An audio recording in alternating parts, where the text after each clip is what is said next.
Hey there, welcome to Shadow Clan. Today is day 1 of Ragged Star. So let me give you a little background on today's speed paint. Ragged Kit and Scorch Kit never knew their father, but it's known by the clan that their mother spent a lot of time by the Two Lake place when she was a young warrior. So everyone thinks that Ragged Kit and his littermate are half kitty pet. And the cats of the clan are always talking about it in hushed whispers. The scene that my sister Rachel's going to be drawing today is of Ragged Kit and his brother Scorch Kit standing up to Yellow Kit's rude brother Nut Kit when he meanly calls them kitty pets. I'll read this scene to you now. It's on pages 8 through 11 of Yellow Fang's Secret. Yellow Kit broke away from Nut Kit and scrambled to her paws. "You be a Winkland warrior now," she urged. "I know some awesome battle moves." "Battle moves?" A scornful voice broke in. "You? You're only a kid!" Yellow Kit spun around to see Ragged Kit and his littermate Scorch Kit standing a couple of tail lengths away. "And what are you?" she demanded, facing up to the big dark tabby Tom. "You and Scorch Kit are still kids the last time I looked." "But we'll be apprentices soon," Ragged Kit retorted. "It'll be moons and moons before you start your training." "Yeah!" Scorch Kit licked one ginger paw and drew it over his ear. "We'll be warriors by then." "In your dreams!" Rowan Kit bounded up to stand next to Yellow Kit, while Nut Kit flanked her on the other side. "There are rabbits who'd make better warriors than you two!" Scorch Kit crouched down, his muscles tensed up to leap at them, but Ragged Kit blocked him with his tail. "They're not worth it," he meowed loftily. "Come on, runts, watch us and we'll show you some real battle moves." "You're not our mentors!" Nut Kit snapped. "All you know how to do is mess up our game!" "Your game?" Ragged Kit rolled his eyes. "Like you wouldn't go squilling to the nursery if Winkland really attacked our camp." "Would not!" Rowan Kit exclaimed. Ragged Kit and Scorch Kit ignored her, turning their backs on the younger kits. "You attack me first!" Scorch Kit ordered. Ragged Kit dashed past his littermate, aiming a blow at Scorch Kit's ear. Scorch Kit swung away and pounced on Ragged Kit's tail. Ragged Kit rolled over onto his back, all 4 paws ready to defend himself. Annoyed as she was, Yellow Kit couldn't help admiring the older Toms. Her paws itched to practice their battle moves, but she knew that she and her littermates would only get sneered at if they tried. "Come on!" Nut Kit nudged her. "Let's go see if there's any mice in the brambles." "You won't catch any, even if there are," Ragged Kit meowed, raising his paws to shake debris from his fur. "I wasn't talking to you!" Nut Kit's fur bristled as he bared his tiny needle-sharp teeth. "Kitty pet!" For a moment, all 5 kittens froze. Yellow Kit could feel her heart pounding. Like her littermates, she had heard the elders gossiping, wondering who had fathered Ragged Kit and Scorch Kit, asking one another if it could be true that Featherstorm's mate had been a kitty pet. The young she-cat had often strayed into the Two Lake place, and she'd never been obviously close to any of the Toms in the clan. But Yellow Kit knew that this was something you should never, never say out loud. Ragged Kit took a pace closer to Nut Kit, stiff-legged with fury. "What did you call me?" he snarled, his voice dangerously quiet. Nut Kit's eyes were wide and scared, but he didn't back down. "Kitty pet!" he repeated. A low growl came from Ragged Kit's throat. Scorch Kit's gaze darkened and he flexed his claws. Neither of them looked one bit like a soft, fluffy kitty pet. Yellow Kit braced herself to defend her littermate. "Nut Kit!" Yellow Kit turned at the sound of her mother's voice. Bright Flower was standing beside the thorn bush that sheltered the nursery hollow. Her orange tabby tail was twitching in annoyance. "Nut Kit, if you can't play sensibly, then you better come back here. You too, Yellow Kit and Rowan Kit. I won't have you fighting." "No fair!" Nut Kit muttered, as all 3 littermates began trailing towards the nursery. He scuffed his paws through the pine needles on the ground. "They started it. They're just stupid kitty pets," Rowan Kit whispered. Yellow Kit couldn't resist glancing over her shoulder as she reached the thorn bush. Ragged Kit and Scorch Kit stood in the middle of the clearing glaring at them. The force of Ragged Kit's anger scared her and fascinated her at the same time. Behind it she could sense something else, a blank space that echoed with fearful questioning. She thought of her own father, Brackenfoot, who told stories of patrolling and hunting, and gatherings at Four Trees, who let his kids scramble all over him and pretended to be a fox so that they could attack him. Yellow Kit loved him, and she wanted to be like him. What must it be like Not knowing who your father is? Especially if every cat thinks he's a kitty pet. Then, Yellow Kit realized that Ragged Kit's gaze had locked with hers. With a squeal of alarm, she ducked underneath the branches and tumbled into the nursery after her litter mates. I feel bad. That was rude of Nutkit to say to them. Just like Yellow Kit said, that's not the sort of thing you say out loud. As time passes and he becomes a warrior, Ragged Pelt's curiosity to learn the truth about his father only grows, until he can no longer stand to remain in the dark. I'd love to hear in the comment section down below what you think about Ragged Kit's kitty pet blood. Does it matter? If you were him, would it bother you? In the world of warriors, it doesn't really matter who your father is, unless they're a really bad dude from another clan or a kitty pet. I think it's wrong to judge a kid for their parents' actions, because they had no control over that. Don't you agree? Let me know down below. G'day, warrior fans! Welcome back to day 2 of Ragged Star. The scene that my sister Rachel's going to be drawing today is of Ragged Paw protecting Yellow Paw in battle against an unusually strong Wind Clan cat. I'll read this scene to you now. It's on pages 76 through 77 of Yellow Fang's Secret. A huge dark tabby tom bore down on Yellow Paw, his amber eyes blazing. Yellow Paw gulped. She had thought of these cats as small and skinny, but they were full grown, and this one was much bigger than she was. Frantically, she tried to remember her battle moves. She darted at the Wind Clan Tom, intending to strike a blow and then spring back out of range. But the Tom was ready for her. He ducked away from her claws and swiped her so hard over the ear with one forepaw that she staggered, and for a heartbeat, the sky went dark. She lashed out again, remembering the move that Ragged Paw had helped her practice. But as she tried to twist in the air, the Tom batted her down so that she landed all wrong. He's too strong, Yellow Paw thought despairingly as she struggled to get to her paws again. Out of the way! A voice sounded in Yellow Paw's ear, and a paw scooped her to one side. With a gasp of shock, she saw Ragged Paw flash past her and hurl himself onto the big Tom. Ragged Paw's claws dug into the Wind Clan warrior's shoulder, and blood started to well up. With a yowl of pain, the Tom flung Ragged Paw off and fled. Yellow Paw stayed where she was, panting. Ragged Paw thought he had to rescue me, she thought indignantly. Ragged Paw fights super well in the battle, so Cedar Star makes him into a warrior. Ragged Pelt. I'll read another cute little scene just following his warrior ceremony from Yellow Fang's Secret. It's on pages 80 through 81. As the yowls died away, Yellow Paw was surprised to see Ragged Pelt padding across the clearing to her. He halted in front of her and dipped his head. Yellow Paw, I'm sorry I pushed you aside in battle, he meowed. It's not that I think you can't fight, but that Wind Clan cat was too strong for you.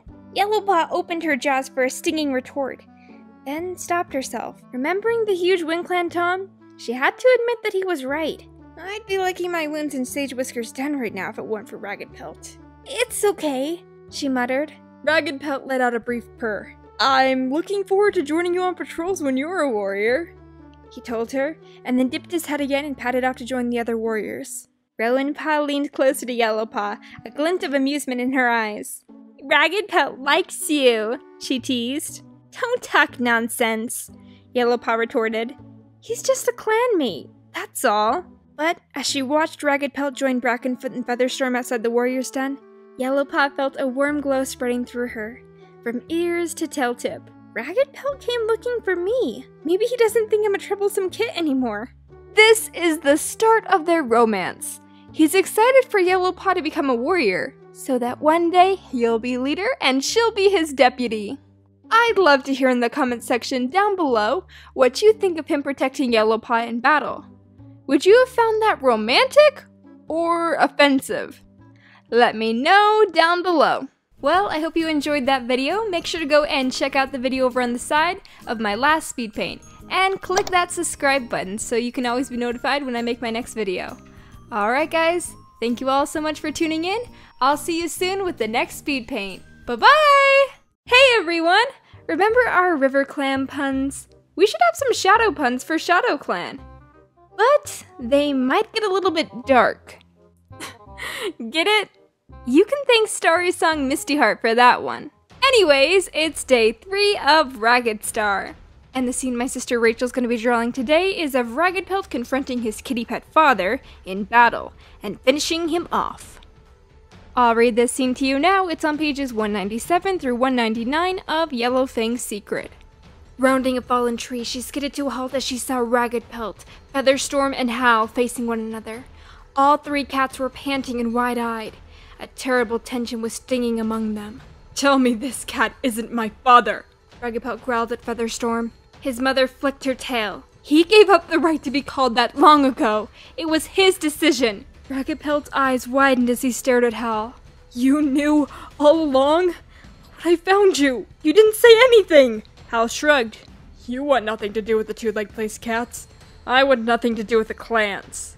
You have no idea what it was like, growing up without a father." Ragged Pelt's voice sounded as though he was being choked. "And now I find out that my father was a kitty pet. Everything that my clanmates taunted me with is true." Yellowfang felt her heart tear with sympathy for Ragged Pelt, even more powerful than any wound. She took a pace towards him. "That doesn't matter," she told him. "Every cat knows that you're a Shadow Clan warrior." Ragged Pelt rounded on her, his teeth bared. "Stay out of this." "You should have never come here." Featherstorm snapped at Hal, and then bounded away towards the noises of battle. Ragged Pelt turned on his father, stiff-legged with fury, his neck fur bristling, and his tail bushed out twice its size. "Leave now," he ordered, "and never come back." Hal gave his chest for a slow, deliberate lick. "You can't tell me what to do, son." "I am not your son!" Ragged Pelt growled, taking a threatening step forward. "I am a Shadow Clan warrior." "A warrior with kitty pet blood in your veins," Hal taunted him. "Will your so-called clanmates ever forgive that?" With a roar of fury, Ragged Pelt sprang at him. His claws slashed across Hal's throat. Yellowfang felt agony flash across her neck and all through her body. And for a heartbeat, the forest turned black in her eyes. When she recovered, panting and blinking, she saw Hal's body lying limp on the ground, with a great gush of scarlet blood flowing from his throat. You killed him!" she gasped, staring in horror. "He should have left when he had the chance," Ragged Pelt snarled. "But he was your father!" Yellowfang protested. Ragged Pelt turned to face her. Yellowfang could see his own horror reflected in his eyes, but his voice was cold. "He was nothing but a useless kitty pet." Hal was a little turd. When Ragged Pelt came to him before, he couldn't even own up and say that he was his father. It turns out that he was also a father to Red, or Russet Fur, longtime deputy of Shadow Clan. She came with Boulder from Blood Clan, so that makes me wonder if Hal might have some sort of connection with Blood Clan. I'd love to hear in the comments section down below what you think of Ragged Pelt killing Hal. Do you think he was wrong? Did Hal deserve it? And do you think that Hal had any connection to Blood Clan? Let me know what you think down below. Hey, my edgy little warriors! Today is day 4 of Ragged Star. Since we left off, Shadow Clan has been having a lot of issues with rats, and Ragged Pelt has devised a plan to carve down the rat population, to build a trap and drive the rats in, and kill them there. But it doesn't go to plan. There are just too many rats. They come in swarms. A sea of rats! So the scene that my sister Rachel's going to be drawing today is of Ragged Pelt dragging Cedar Star to safety, away from all the rats. I'll read this scene to you now. It's on pages 267 through 273 of Yellowfang's Secret. Yellowfang let out a wail of fear. She saw the cats on the far side of the fence were surrounded. More and more rats had poured out of the pile, too many to fit in the trap. With nowhere to escape, they had turned on the warriors, clawing and biting, and the warriors were badly outnumbered, trapped against the fence, while waves of rats crashed over them. Ragged Pelt was the first in his patrol to notice what was happening. "Stop killing!" he yelled. "We have to help the others!" But the hole in the fence was blocked by terrified rats. Ragged Pelt and his cats had to scramble over the silver mesh in a desperate attempt to help their clanmates. Yellowfang's belly clenched as Stonetooth went down with a couple of huge rats clinging to him. More cats rushed in to help him, but the swarming rats blocked their way. Cedar Star disappeared under a wave of brown bodies and lashing hairless tails. Yellowfang caught a glimpse of Ragged Pelt diving into the snarl of rats swarming over Cedar Star. For For a heartbeat, he vanished, but then he fought his way up again, dragging Cedar Star with him, his teeth in the clan leader's scruff. "Clear the hole!" he yelled. Yellowfang, Archeye, and Mudclaw fought their way through the battling rats to the hole in the fence. Fighting together, the three cats managed to clear a hole so that Raggedpelt could pull Cedar Star through. When the last cat was out, Foxheart and Mudclaw pushed the branches of the barrier back up against the hole to block the rats inside, though some of them were already starting to squeeze through the mesh into ShadowClan territory. "Back to camp!" Raggedpelt screeched. The cats fled, the stronger warriors helping the ones that were badly injured. And then they go back to camp, and Cedar Star wants to speak with Raggedpelt. Raggedpelt hung his head as he entered. "I'm sorry," he meowed. "I have failed. Punish me as you wish." For a moment, Cedar Star was silent. "We have lost the battle," he rasped. "But you did not fail. You saved me from the rats, and you did everything possible to help the rest of your clanmates." "But—" Raggedpelt tried to interrupt. Cedar Star silenced him with a raised paw. "Hold your head high, Raggedpelt. There is a chance of defeat in every battle. You gave it your all, and I ask for nothing more." "I ask for more than you do, then," Raggedpelt flashed out. "You should be kinder to yourself," the clan leader responded. "We can all learn lessons from today. This method of trapping can be used with other prey, one way or another. For now, the clan must concentrate on healing and regaining our strength." He dipped his head towards Raggedpelt. "I am honored to call you a clanmate." Cedar Star surprisingly wasn't mad. He respected that Raggedpelt tried a plan, and even when it failed, he worked hard to save his clanmates. Raggedpelt is made deputy, because Stonetooth is too weak to continue on. Getting made deputy to a leader that's on his last life is pretty lucky. Although you don't have a lot of time to learn and gain experience, though. But it's kind of like a fast pass to leadership. I'd love to hear in the comment section down below about what you thought of Raggedpelt's plan against the rats, and him becoming deputy, being rewarded even though his plan failed. Let me know down below. Oh my, it's Friday! Day 5! We're almost to the end of Ragged Star's days! Wow, time is flying by! The scene that my sister Rachel's going to be drawing today is of Yellowfang telling Raggedpelt that she's expecting his kits. I'll read this scene to you now. It's on pages 316 through 318 of Yellowfang's Secret. "Can we talk?" Yellowfang asked, padding up to him. Raggedpelt eyed her coldly. "We have nothing to say to each other. Believe me, we do." Yellowfang led Raggedpelt into the forest, pushing through the undergrowth until the camp was out of sight. Then she faced him under the dripping trees. "I'm going to have kits." She braced herself for a blast of Raggedpelt's rage. Instead, the Tabby Tom's eyes widened in disbelief. "That's not possible!" "Of course it's possible!" The confusion in Raggedpelt's eyes faded, to be replaced with glowing happiness. I'm going to be a father! Yellowfang, that's great! Our kids will be the best warriors and queen this clan has ever known. One of them might even become clan leader one day." "But—" Yellowfang tried to interrupt. Even Raggedpelt's anger might have been better than this total refusal to see what the problem was.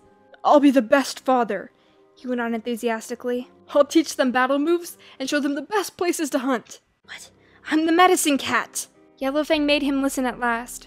"I'm not supposed to have kits!" Raggedpelt blinked at her. "Well, you'll have to stop being a medicine cat." I can't!" Yellowfang choked. Raggedpelt's voice grew dangerous. "Can't or won't?" "Both!" Yellowfang admitted. "I will bear these kits, and I will love them with all my heart. But I cannot be their mother. You will have to raise them alone." I can't do that," Raggedpelt yelped. "How can I stay in the nursery and give them milk?"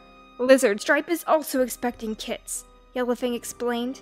"She can care for ours until they're old enough to feed alone. Every cat can know that they are yours.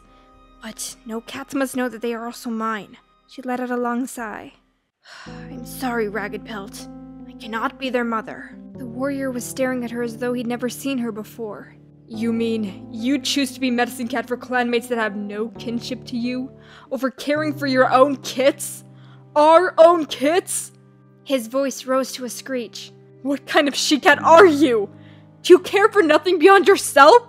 I have to do this," she muttered through gritted teeth. "Our kids will not suffer because of it." "What do you know about growing up with only one parent?" Too late, Yellowfang realized that she'd forgotten about his torment over his absent father. "This will be different," she tried to protest. These kids will be cared for by Lizard Stripe in the nursery, and they'll have you as their father to love them and be proud of them. Please, you have to do this for them. Ragged Pelt glared at her as though she was nothing more than a rat. Very well, on one condition.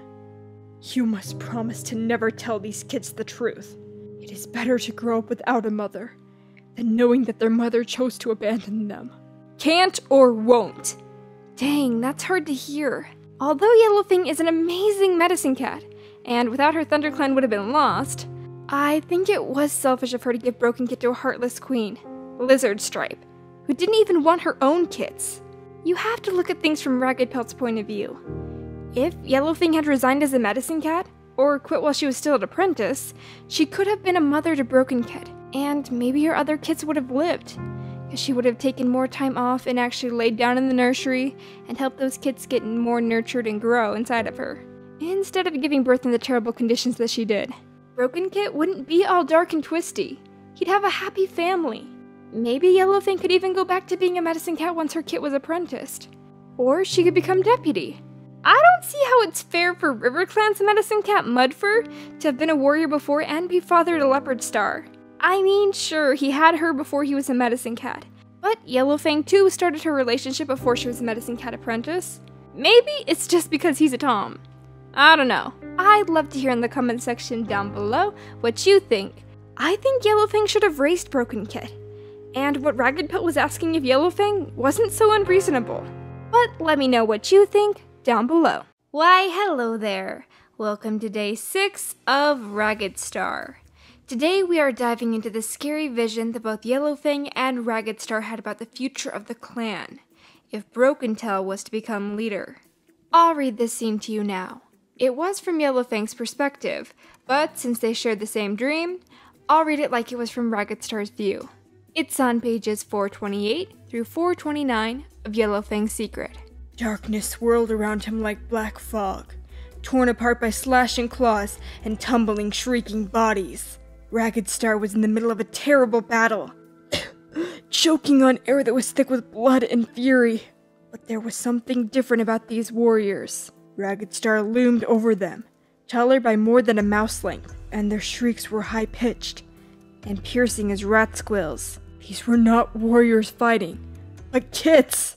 Ragged Star stared down at the tiny mewling things, some with their eyes still closed, but their little paws struck and left gouges that spilled blood, and their puny teeth sank deep into one another's fur. Oh, StarClan, no! Ragged Star wailed silently. Why are you showing me this? He plunged into battle, trying to stop the kids from tearing one another apart, but they ignored him and kept on ripping and biting. Blood flowed over the ground and rose up around Ragged Star's legs and belly like a river, clinging to his pelt.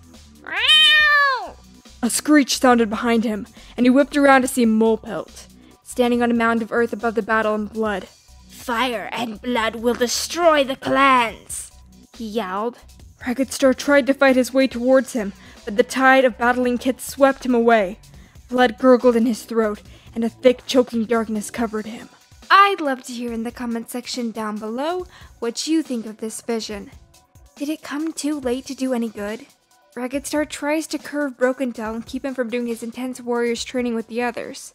But Broken Tail already has the support of the clan. There's no stopping what's to come next. But that's a topic for another day. Tomorrow, in fact. G'day, Warrior fans! So sorry if you've been spamming that reload button all day waiting for the Unknown Flame episode 12. It took a little bit longer than I anticipated making the finishing touches, but I have good news for you. It's uploading! So it should be up shortly after this speed paint. For the last day of Ragged Star, my sister Rachel's going to be drawing his death scene. Tunnel vision. Get it? Because he was killed next to a tunnel, and he also had tunnel vision so bad that he didn't see the monster that his son was becoming. And that led to his death. I'll read this scene to you now. It's on pages 438 through 440 of Yellowfang's Secret.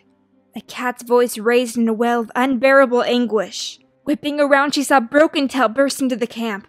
His fur was bushed out and his eyes were wild and distraught. Wing Clan ambushed us by the tunnel, he yelled. Ragged Star's dead! What happened? Yellowfang demanded. They were waiting for us. The deputy's voice shook. He seemed dazed with grief and anger. We fought. Ragged Star led us, and a Wind Clan cat tore out his throat. He shook his head helplessly. I couldn't save him. And the rest of your patrol? Chasing the Wind Clan cats across the moor. Not waiting to hear any more, Yellowfang raced out of the camp and across the marshes towards the tunnel that led to Wind Clan. The reek of blood caught in her throat before she came within sight of it. At the mouth of the tunnel, Ragged Star lay stretched out. A circle of torn-up grass and fern surrounded him, and the ground was soaked with his blood. His eyes were glazed, staring sightlessly up into the sky. Yellowfang lay down beside him and pushed her muzzle into his fur. Until then, she had hoped that he hadn't lost all of his lives, or that her medicine cat skills might have been enough to revive him, or even that Broken Tail had mistaken the clan leader's losing of a life for a true death. But now, her hope had gone. Ragged Star's wounds were so severe that they had drained all of his life at once. He hunted with StarClan now. I loved you so much, she murmured. You were all I ever wanted. We fought and hunted together. We played in the sunlight. What went wrong? How did we ever come to this? Hunt well in StarClan, she told Ragged Star, drawing her tongue over his fur in a long caressing lick. I will see you again. Running paw steps alerted her and she looked up to see Blackfoot, Scorchwind, and Boulder racing out of the tunnel. Spotting her with Ragged Star, they halted and stared down with horror growing in their eyes. We fought some of the Wind Clan cats, Boulder mewed hoarsely. We didn't know that Ragged Star was hurt. How can he be dead? Scorchwind whispered, taking a pace forward to look down at the body of his brother. He still had 9 lives! A leader can lose all of his lives at once if the wounds are severe enough, Yellowfang told him quietly. Now you must carry his body back to camp. As the patrol gathered around, Broken Tail rushed up, the wild look still in his eyes. Stay away from my father, he ordered. I will carry him. No one else. It's terrible that Broken Star did that to his own father. And just for power. Ragged Star was a good dad. He just let Broken Star get away with too much. Speaking of Broken Star, we're heading into his week now, and I'd love to hear your ideas for possible scenes from his life that you'd like to see during his week of speed paints. So let me know your ideas down below. Hello, Lost Souls. Welcome to day 1 of Broken Star. First, let's start off with his name. Broken. Twisted. Just plain wrong, man. Yellowfang named him Broken Kid, because that's how her heart felt after he was born, and she had to give him up to Lizard Stripe. If it makes you sad, Yellowfang, then why did you do it? That broken feeling, that was your body's way of telling you that you were making the wrong choice. It's called guilt, or a conscience. Yeah, Lizard Stripe was not a good choice for a mother for Broken Kid. The scene that my sister Rachel's going to be drawing today is of Broken Kid feeling unwanted by his foster mom and siblings. I'll read this scene to you now. It's on pages 341 through 343 of Yellowfang's Secret. Peering around the boulder, she found Deer Kid, Tangle Kid, and Running Kid, all surrounding Broken Kid, who faced them with his dark tabby fur fluffed up. We don't want to play with you, Deer Kid squealed, screwing up his nose. You smell funny. Yeah, Tangle Kid added. Every cat says you're a kitty pet, just like your father. My father's not a kitty pet, Broken Kid yowled, lashing out with one paw. Tangle Kid leaped back to avoid the blow. Broken Kid was bigger and stronger than the others were now. Running Kid and Deer Kid shrunk away from him too. My father's the clan deputy, and he's the best warrior in Shadow Clan, Broken Kid spat. But who's your mother? Running Kid asked with a sniff. Even you don't know. Yeah, she could be anyone, Deer Kid mewed. A rogue, a kitty pet, a badger. Badger Stinky, Badger Stinky. The other 2 kits joined in. Badger Stinky, Badger Stinky. Yellowfang dropped her herbs and feathers and strode into the middle of the group. Enough! She exclaimed, glaring around at Lizard Stripe's kits. Deer Kid, Tangle Kid, Running Kid, you ought to be ashamed of yourselves! How dare you treat your clanmate like this? Running Kid had the grace to look ashamed, staring down his paws and sniffing wretchedly. Deer Kid and Tangle Kid just looked defiant, though they didn't dare say anything to the medicine cat. Broken Kid, come with me, Yellowfang mewed. She curled her thick tail around him and swept him away. Broken Kit stomped crossly beside her. Now they think I'm scared of them! I could have beaten them if you hadn't turned up. They're so weak. I don't care if there's 3 of them and only 1 of me. Yellowfang felt confused. She'd expected her kid to be grateful that she'd rescued him from the bullies. Well, fighting isn't the answer to everything, she told him. Your littermates need to learn how to behave. I'll tell Lizardstripe and she'll punish them. Broken Kit ran in front of her and turned to face her, his eyes wide and pleading. Please don't do that, he begged. Lizardstripe will only blame me. She doesn't like me. She thinks I'm stealing milk from her kits. Of course she doesn't think that, Yellowfang exclaimed, shocked. Yes, she does, Broken Kit insisted. I heard her saying it to Amberleaf. Nobody likes me. Those kids were so mean to him. Running Nose was raised as Broken Star's foster bro, and he was mean to him too. Oh, man. Running Nose, why? You're one of my favorite medicine cats. Why you gotta be mean to poor little Broken Kit? Are you trying to make him into a psychopath? Looks like he's well on his way. I'd love to hear in the comment section down below what you think made Broken Star into the twisted evil cat he turned out to be. Was it that he felt unwanted as a kid? Or that Ragged Star was too easy on him, letting him get away with being a brat? Let me know down below. Greetings from the dark side. Today is day 2 of Broken Star. The scene that my sister Rachel's going to be drawing today is of Broken Tail's reaction when his father breaks up his intense battle training session. I'll read this scene to you now. It's on pages 434 through 435 of Yellowfang's Secret. I couldn't believe what Ragged Star did, said Deerfoot, gossiping. What happened? Tanglebird prompted. He interrupted our battle training and tried to tell Broken Tail to run the session. He thought Broken Tail was being too hard on us. Well, Ragged Star is clan leader, Tanglebird pointed out. He has the right to tell any cat what to do, even his deputy. He's got no right to mess up Broken Tail's battle training, he retorted haughtily. Broken Tail is tough, sure, but he's made me a better warrior already. So, what did Broken Tail say? He did what Ragged Star told him. He's a loyal deputy, but I could tell he wasn't happy. The young cats began to move off.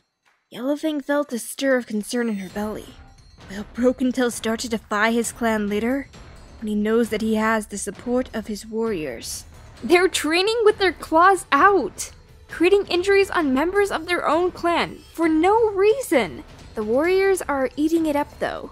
They love Broken Tail and say that these training sessions are dangerous, sure, but they're making them better warriors. I'd love to hear in the comment section down below what you think. Do you think Broken Tail decided to kill Ragged Star because he started asking more of him? Putting limits on him? Becoming less trusting? If he really loved his father, he could have waited until Ragged Star died of natural causes to become leader. But no, he kills him shortly after this dispute. So it makes me wonder. Let me know what you think down below. Hello, darkness, my old friend. We're here with Broken Star once again for day 3 of his week. The scene that my sister Rachel's going to be drawing today is of Broken Star's first clan gathering as leader. I'll read this scene to you now. It's on pages 449 through 452 of Yellowfang's Secret. Dusk was falling by the time that Yellowfang and Broken Star returned to camp. Broken Star raced across to the clan rock and summoned the clan together. Let all cats join here beneath the clan rock for a meeting. Yellowfang was surprised that he had left out the words, old enough to catch their own prey, but guessed that he had forgotten. He's new to this. He'll get the words right when he's had more practice. Newt Speck emerged from the nursery with Little Kit, Wet Kit, and Brown Kit, scampering around her feet. Featherstorm followed, but there was no sign of Moss Kit, Vole Kit, or Dawn Kit. Broken Star gazed at Featherstorm with a disapproving expression. Where are your kits? Fetch them at once. But they've just gone to sleep, Featherstorm protested. And it's very cold out here. Besides, they're not old enough to catch their own prey. And usually... Broken Star cut her off. Are they part of Shadow Clan? He growled. Then get them! So he does want kits here, Yellowfang thought. Why? Featherstorm hesitated, anger clear in her eyes, but she could not hold Broken Star's gaze. She retreated into the nursery and reappeared a few heartbeats later, guiding her kits in front of her. All three stumbled sleepily into the open and collapsed in a bundle of fur close to their mother. Broken-Star gave Featherstorm a curt nod. I will not rest until WindClan has been punished, and until ShadowClan is feared by every cat in the forest. They will bow down before us. From now on, warriors will only fight and train for battle. Hunting is of little importance, and cats will have to find food where they can. He paused, but the clan was silent. Meanwhile, Broken-Star went on, it is time for me to choose a deputy. I say these words before the spirits of my ancestors, that they may hear and approve my choice. Blackfoot will be the next deputy of ShadowClan. The big white warrior rose from his pace and walked to the clan rock. His black paws looked like a shadow in the moonlight, and his eyes shone with pride. Broken-Star, your choice honors me, he meowed. I'll do my best to serve you and our clan well. Yellowfang felt the clan relax around her. Blackfoot was popular. He hadn't had an apprentice, but then there weren't any kits ready to give him. Now, I need an apprentice. Mosskit, step forward. Wait! Yellowfang broke in. He's not old enough. Quiet! Broken-Star's voice cut across the mutters of agreement from the other cats. I am the leader. This is my decision. Featherstorm, clearly reluctant, prodded Mosskit awake. He was a big, healthy kid, but even so, Yellowfang knew that he wasn't ready to be an apprentice. He stepped forward, glancing around him uncertainly. From this time on, Broken-Star announced, you will be known as Mosspaw. I will be your mentor. He jumped down from the clan rock to touch noses with the little cat, who looked startled. That's not fair, Volkit complained, gazing at his brother with undisguised envy. That's right, Donkit agreed. We're just as old as he is. I promise you'll be made apprentices as soon as you're as tall as your brother, Broken-Star mewed. Blackfoot will be your mentor, Donkit, and Clawface can have Volkit. At once, Volkit arched his back and stood on his toes, as though he was trying to grow taller right away. Stop that! Featherstorm snapped. Your brother is too young to be an apprentice, and so are you. But it's a great honor, Blackfoot assured her. You should be proud. Newtspeck said nothing, just drew her kits closer to her with her tail. Though some of the cats were still looking worried, Yellowfang could see that most of them thought it was a good idea.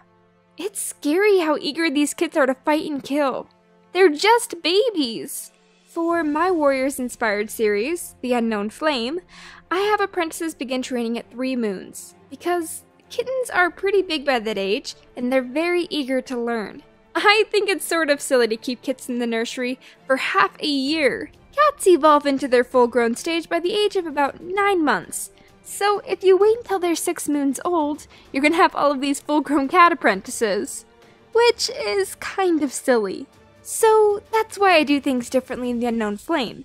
Episode 12 is out now, by the way, so be sure to go and watch it. It's really good. But despite me thinking differently, I can see how what Broken-Star is doing is bad. He's not just showing these kids the territory and letting them observe for a few moons while they learn to be warriors. No. He's throwing them into battle. These inexperienced little babes are being killed. And it's not good if the next generation is all getting killed off, or being raised to think that battle and fighting is all there is. A good warrior needs balance, needs to learn loyalty, and when to use good judgment, to call when a fight is better not fought. I'd love to hear in the comments section down below what you think of Broken-Star apprenticing these little kits. Do you think it's crazy, or did it work? I mean, they did manage to drive an entire clan away from their territory. That can't be easy. But more on that tomorrow. Hey everyone, welcome back to day 4 of Broken-Star. The scene that my sister Rachel's going to be drawing today is of ShadowClan chasing WindClan out of their territory. I really wish there was a scene of how ShadowClan drove WindClan out. It sounds crazy for an entire clan to be driven out of their territory. In Into the Wild, we get to see into WindClan territory, and her patrol sends ShadowClan everywhere. Nearly every bush has been sprayed by ShadowClan, and WindClan is nowhere to be found. They also find blood and fur, indicating there must have been a battle between them. However, no bodies are found. So that means no one died. The clans later find out that Broken Star, though showing no hostility at the gathering, drove WindClan from their home. ShadowClan wanted WindClan's hunting grounds, and thought that WindClan was weak and easy to take it from. And I guess they were right. They asked WindClan to give them more land, but WindClan refused, so they drove WindClan out. Easy as that, I guess. Still, I'd like to see from WindClan's perspective how the battle went down. Nobody was killed. Why did WindClan leave so fast? It doesn't make sense. Why would they give up so easily? I'd love to hear in the comments section what you think. Would you like to see a scene written out of how this battle went down? I'd love to see some fan-written stories. If any of you want to write them, then leave them down below. Until tomorrow! Hey there! Welcome to Broken Star's 5th day, where he is blinded by his own mother. Something went wrong with recording this speed paint, so Rachel just did a quick show through of the layers. So, this speed paint's gonna be a bit short today. I'll just read the scene to you now. It's on pages 267 through 269 of Fire and Ice. Where was Broken Star? Fireheart spun around in alarm, scanning the camp. Could he have broken into the nursery? He was about to spring forwards into the bramble den when a wretched howl from Yellowfang's den tore the air. Ow! Fireheart tore across to the fern tunnel. He raced into the den, expecting the worst, but saw instead Broken Star lying in a heap on the ground. The old medicine cat stood over him. Broken Star's eyes were closed and bloody. Fireheart saw his sides heave once and stop moving. He recognized from the deep stillness in the rogue's body that Broken Star was losing a life. Yellowfang's claws were unsheathed and glistening red. Her face was twisted and her eyes glazed. Suddenly, Broken Star gasped and began to breathe again. Fireheart waited for Yellowfang to lunge at him with another killing bite, but she hesitated. Broken Star didn't get up. Fireheart ran to his medicine cat's side. Is this his last life? Why don't you finish him off? He murdered his father, banished you from your clan, and tried to kill you. It's not his last life, she rasped. And even if it were, I couldn't kill him. Why not? StarClan would honor you for it. Fireheart could not believe her words. The name Broken Star had always made the old she-cat bristle with rage. This is where Yellowfang spills the beans and tells Fireheart that Broken Star is indeed her son. But I think I'll save that for her week, in case we want a dramatic one about that. So skipping forward, Broken Star began to wail pitifully. I can't see! Fireheart realized with horror that the rogue cat's eyes had been scratched beyond repair. Fireheart cautiously approached him. Broken Star lay still. Fireheart poked him with a forepaw, and Yellowfang's son moaned again. Don't kill me! He whined. Fireheart backed away, feeling a shudder of revulsion at the warrior's fear. Yellowfang took a deep breath. I will see to him. She walked over to her wounded son and grasped him by the scruff of his neck, and dragged him to the nest that Patchpelt had left.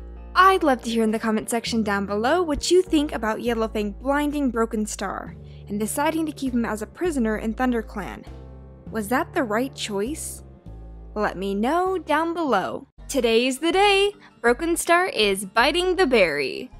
Kinda like biting the dust, but biting a death berry. Welcome to day 6 of his week. Sorry that all of these are coming out kind of late. 2 of my friends had birthday parties this weekend, and I got a bit off on Broken Star's speed paints. Happy 11th birthday, Acacia! I know you watch these videos. Anyways, excuses aside, the scene that my sister Rachel's gonna be drawing today is of Yellowfang feeding Broken Star, now Broken Tail, death berries, ultimately killing her own son. Dang, that's edgy. I'll read this scene to you now. It's on pages 292 through 294 of Forest of Secrets. Lie still, Broken Tail. You have lost a life. You're going to be fine. What do you mean? Snarled Broken Tail, his voice weak from loss of blood. If I've got another life left, why do my wounds still hurt? StarClan have healed the wounds that killed you, Yellowfang explained. The others need the skill of a medicine cat. Then what are you waiting for, you scrawny old pest? Get on with it! Give me something for the pain. Alright, I will. Yellowfang's voice suddenly turned icy cold. Here, eat these berries. The pain will go away for good. Fireheart peered out of the ferns to see Yellowfang dabbing something with her paw. Carefully, deliberately, she rolled 3 bright red berries in front of the wounded Broken Tail, guiding his paw until he could touch them. And that is when Fireheart recognizes these berries as death berries, and that even eating one would kill you. He drew a breath to call out a warning.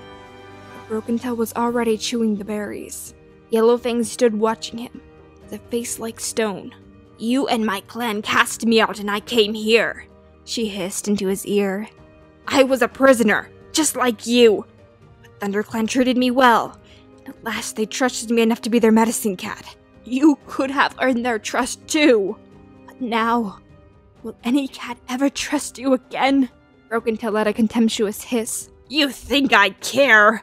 Yellowfang crouched even closer to him, her eyes gleaming. "I know you care for nothing, Broken Tail. Not your clan, not your honor, nor your own kin." "I have no kin." Broken Tail spat out the words. "Wrong. Your kin has been closer to you than you ever dreamed. I am your mother, Broken Tail." The blind warrior made a curious rasping noise in his throat, like a terrible attempt at laughter. "Spiders have spun webs in your brain, old one. Medicine cats can't have kits. That's why I had to give you up," Yellowfang told him, seasons of bitterness dripping from each word. "But I never stopped caring. Never. When you were a young warrior, I was so proud of you. And then you murdered Ragged Star, your own father. You killed the kids of our clan and made me take the blame.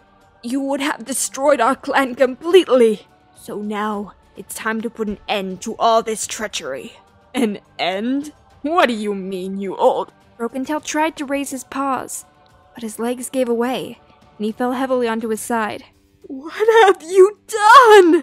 I can't feel my paws. I can't breathe." "I fed you death berries." Yellowfang's eyes were mere slits as she gazed at him. "I know this is your last life, Broken Tail. Medicine cats always know. Now no cat will ever be hurt again because of you." Broken Tail's jaws parted in a cry of shock and fear. Fireheart thought he could hear regret there, but the blind warrior was unable to put words to it. His limbs thrashed and his paws scrabbled in the dust. His chest heaved as he fought for air.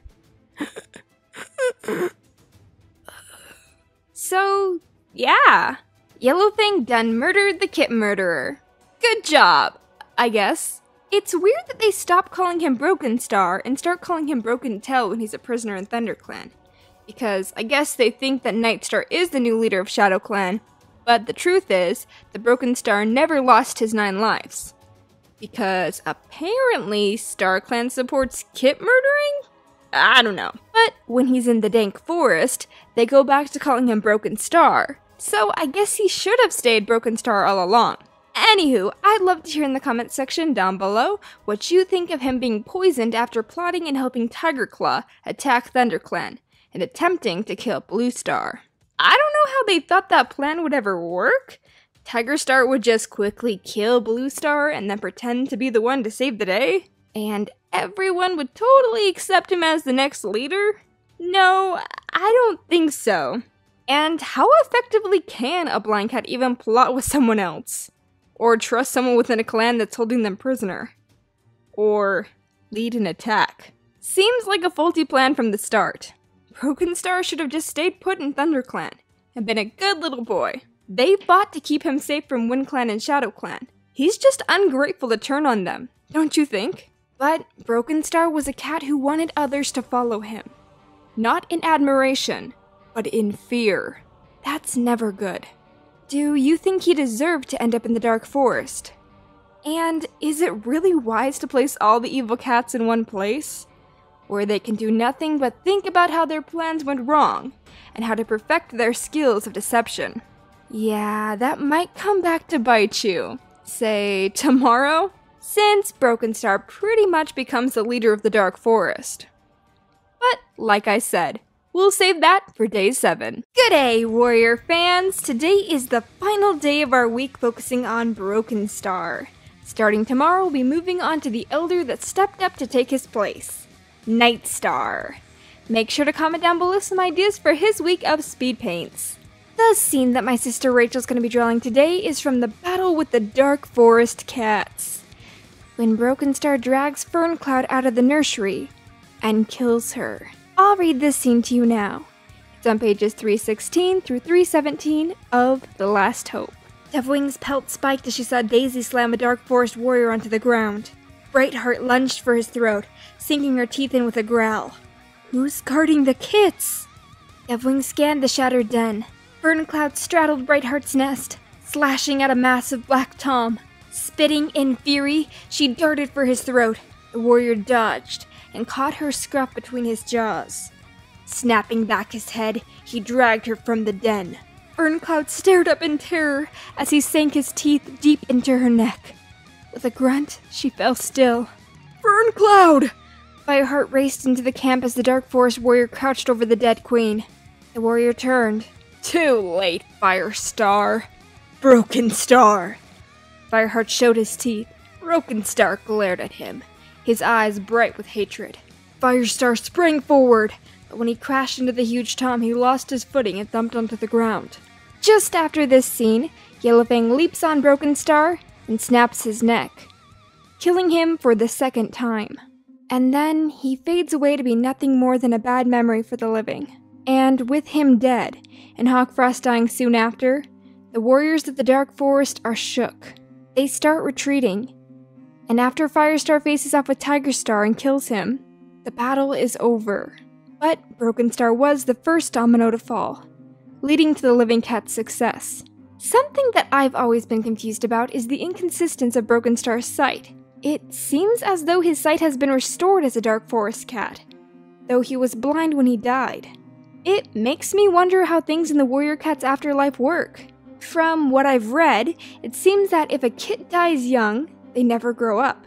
So it would make sense for a cat that dies blind to remain blind, and that their scars would remain as they were when they died. If you've ever read the Septimus Heap book series, you know that in it, when a character dies, their ghost waits in the same place that they died for a year and a day, before being free to roam as they please. And they have the same wounds as when they died. For example, one of the main characters, Althermella, was shot, so even in death his ghostly robes have a gunshot wound and bloodstains. So I wonder if it's the same for the Dark Forest and StarClan cats. If anybody knows the answer, I'd love to hear about it down below. Also, I'd like to know your opinions about Brokenstar's life as a whole. He is a villain, but he doesn't really have anything likable about him. He was never nice. He never had a mate or cared for anyone else. He wasn't cool and edgy like Scourge, or understandably ambitious like Tigerstar. Brokenstar was just a mean, scary dude who liked being mean and scary, and killing kits. I mean, yeah, he grew up without a mom, but Yellowfang tried to be there for him as his medicine cat. But he pushed her away as a kid. And he had a very present father with Raggedstar, a father who wanted him to get the very best. I just think Brokenstar let his circumstances turn him into a bad person, when he could have just as easily chosen to not be violent, and chosen to love and care for others instead of hurting them. I've come to love every character I've done so far with their week of speed paints. But I don't love Brokenstar. With him, all I feel is confusion and dislike. Do you understand his character, and why he is the way he is? I'd love to hear some reasons why he's not a completely terrible guy. 'Cause so far, I'm sure not finding any on my own. What's up, everyone? We're here for our first day of Nightstar.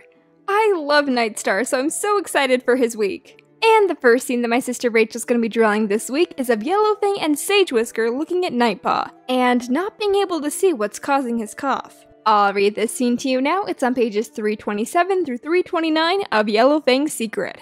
Nightpaw, don't be such a weakling. Come on! I've shown you how to do that move before. Yeah, it's no fun fighting with you, Flintpaw added. Nightpaw's only response was a fit of coughing. Hearing it, Yellowfang dropped her moss and bounded through the trees until she reached the edge of the clearing. Enough, she ordered. Nightpaw is sick. Foxheart turned around to glare at her. You should keep out of the training area. You're only a medicine cat.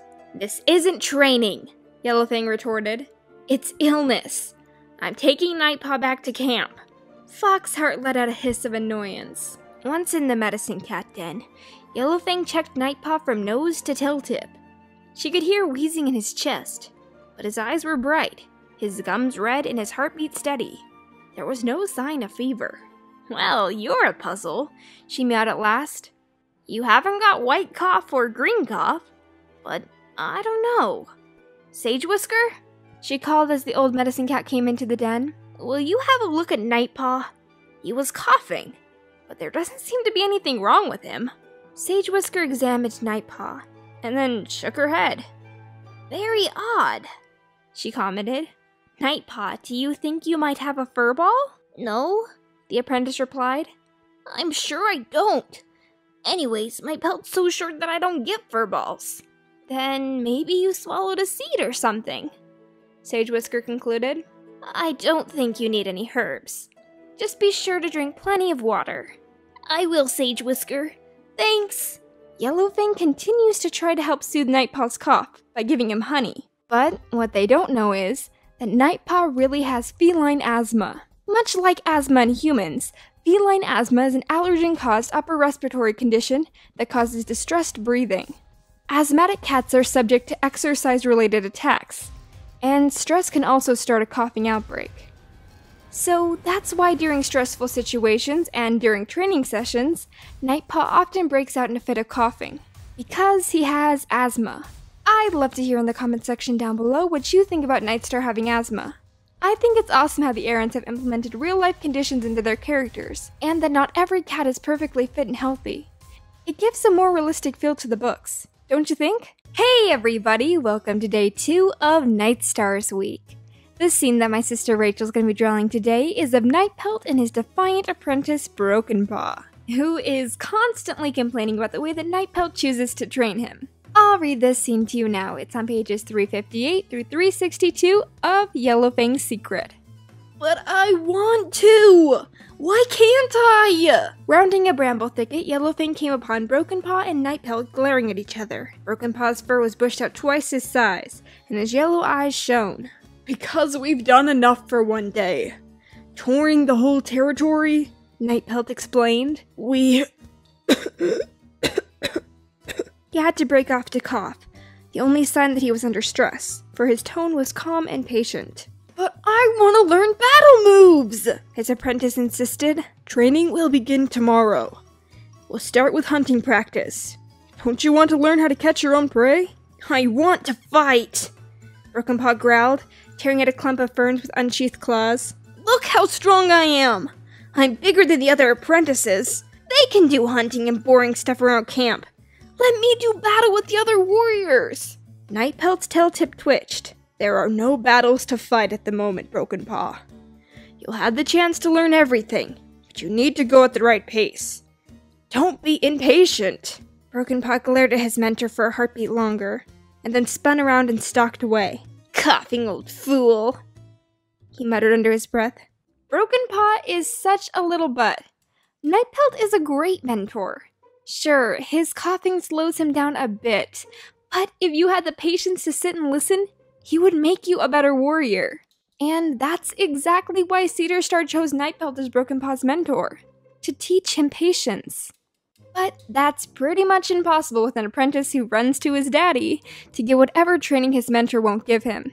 I feel bad that Nightpelt got stuck with such an obnoxious apprentice.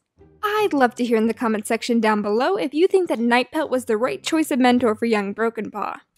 Or if Nightpelt being his mentor was something that added to Brokenstar becoming a supervillain later. Let me know down below. Hey you! Welcome to day 3 of Nightstar's week. The scene that my sister Rachel's going to be drawing today is of Nightpelt once he's retired early to the Elder's Den, which is hard on him at first. But he soon realizes that without the strain and stress of being a warrior, his asthma symptoms have died down, and he's able to lead a happier life. I'll read this scene to you now. It's on pages 385 through 386, and bits from pages 391 and 398 of Yellowfang's Secret. I don't think Nightpelt can continue with his warrior's duties. His cough is getting much worse, and he's too tired and weak for patrols. Foxheart's eyes widened. Are you saying you can't cure him? Aren't you supposed to be the medicine cat? I've tried everything. Some cats have coughs that don't go away. I think it has something to do with his breathing. If he doesn't give up his duties, he'll just get sicker and sicker. We need all our warriors, Foxheart protested. Ragged Star stretched out his tail and laid it on Foxheart's shoulder. Send Nightpelt to me, he ordered Yellowfang. If it's what he wants, then I won't force him to continue his warrior duties. But it's his decision, Yellowfang. Yellowfang turned to see Nightpelt. He began clawing cobwebs down and collecting them in a ball at the foot of the tree. This is for the rap battle, right? He mewed. Yellowfang nodded. You know, I won't be taking part, Nightpelt went on quietly. I've decided to join the elders. Yellowfang stopped gathering cobwebs to gaze at him, sadness welling up inside her. I'm so sorry that I was never able to cure you, she mewed. Nightpelt started to speak. Broke off to cough and then continued. It's not your fault. I know you tried. I just wish StarClan would tell me why they made this my destiny. I wanted to be a great warrior. And you are, Yellowfang assured him. But your clan needs you to be safe and well more than they need your hunting skills. You can still be a part of the life of the clan. Try telling Littlebird that she's less important than she used to be. Nightpelt nodded. But Yellowfang could see that she hadn't managed to change the depression from his eyes. This is a few pages later. The thaw came and gradually New Leaf crept through the forest. Pushing her way through the fresh growth of fern, Yellowfang reveled in the feeling of the sun on her thick pelt, and the sight of green shoots springing up everywhere in the frost-burned forest. Nightpelt, who had accompanied her, jumped up to swipe at a butterfly that was fluttering above the grass. Yellowfang watched him fondly as he chased it, reflecting that his cough was much better now that he wasn't trying to keep up with all of his warrior's duties. Are you a kit? She teased him as he came panting back to her. Not anymore, Nightpelt replied with a meow of amusement. I guess I'm just enjoying the sunshine. Isn't that cute? He's chasing butterflies! I honestly think that retiring early saved Nightpelt's life. No doubt if he had stayed a warrior until Broken Star's leadership, he would have been ordered to fight in some ridiculously outmatched battle. Or Broken Star would have killed him himself out of spite. But since he became an elder, he was saved. Able to sit back with cats who still had a sense of right and wrong. Cats still able to see past Broken Star's glorious promises of victory and power. I'd love to hear in the comment section down below what you think of Nightpelt becoming an elder early. Do you agree that it saved his life? And the future of ShadowClan? Let me know what you think down below. Welcome back, Warriors enthusiasts, to day 4 of Night Stars Week. The scene that my sister Rachel's going to be drawing today is of Broken Star ordering the elders to leave camp. I'll read this scene to you now. It's on pages 459 through 462 of Yellowfang's Secret. Broken Star looked at all the cats gathered around the clan rock, and his gaze rested longest on the elders. Even our elders have a role to play, Broken Star announced, his gaze still firmly fixed on the old cats, who were beginning to look uneasy. Broken Star drew one paw over the rock. I know they would do anything to make us stronger and more powerful. And with that in mind, I have decided that the best way they can help their clan is by leaving the camp. A stunned silence followed, and then yells of protest rose up from all over the clearing. You can't do that, Rowan Berry called out. It's against the warrior code. Yes, they've earned their place with us, Wolfstep declared. For a moment, Yellowfang refused to believe what she was hearing. The elders were just as shocked, turning to one another with looks of indignation and growing fear.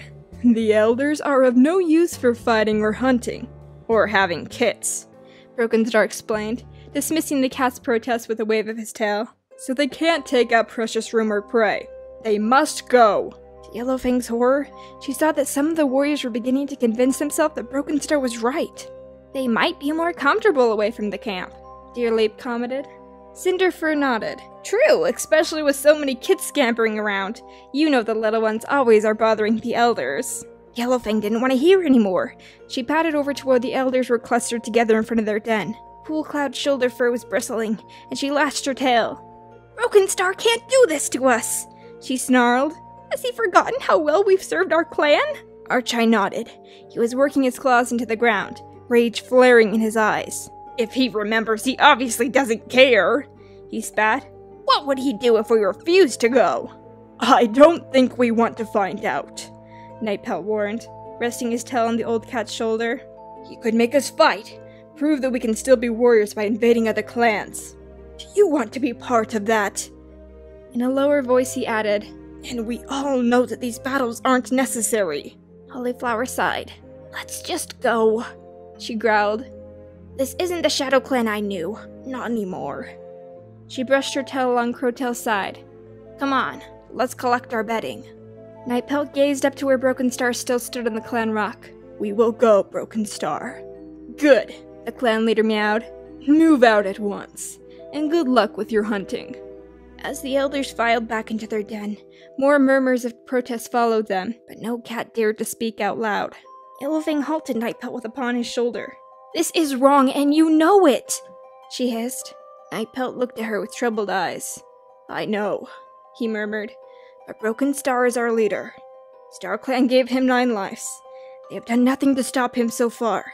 This must be their will as well as his. Inwardly seething, she slipped into the elders' den and helped them gather up their favorite soft bits of bedding. When everything was ready, Yellowfang led the way back into the clearing. Refusing to look at Broken Star, she headed for the entrance, hotly aware that the gaze of all the rest of the clan were fixed on her and the elders. The group of cats trekked out of the camp in silence and padded across the marsh. Isn't that awful? They were totally kicked out of camp! How rude! And it seems that there are a lot of elders being kicked out. That's probably because with Broken Star's new crazy battle training every second of every day, cats are wearing out younger and having to go to the Elder's Den sooner. It's not good leadership to use up every bit of a warrior's strength and then throw them out like yesterday's trash. If anything, they'll be less confident in giving you their all, because they know that they have no security once they get injured. No comfortable life of being an elder to fall back on. This is probably the worst decision Broken Star ever made, because it leads to him being run out. The disgruntled elders, led by Nightpelt, team up with Yellowfang and the ThunderClan Patrol to drive Broken Star from the clan.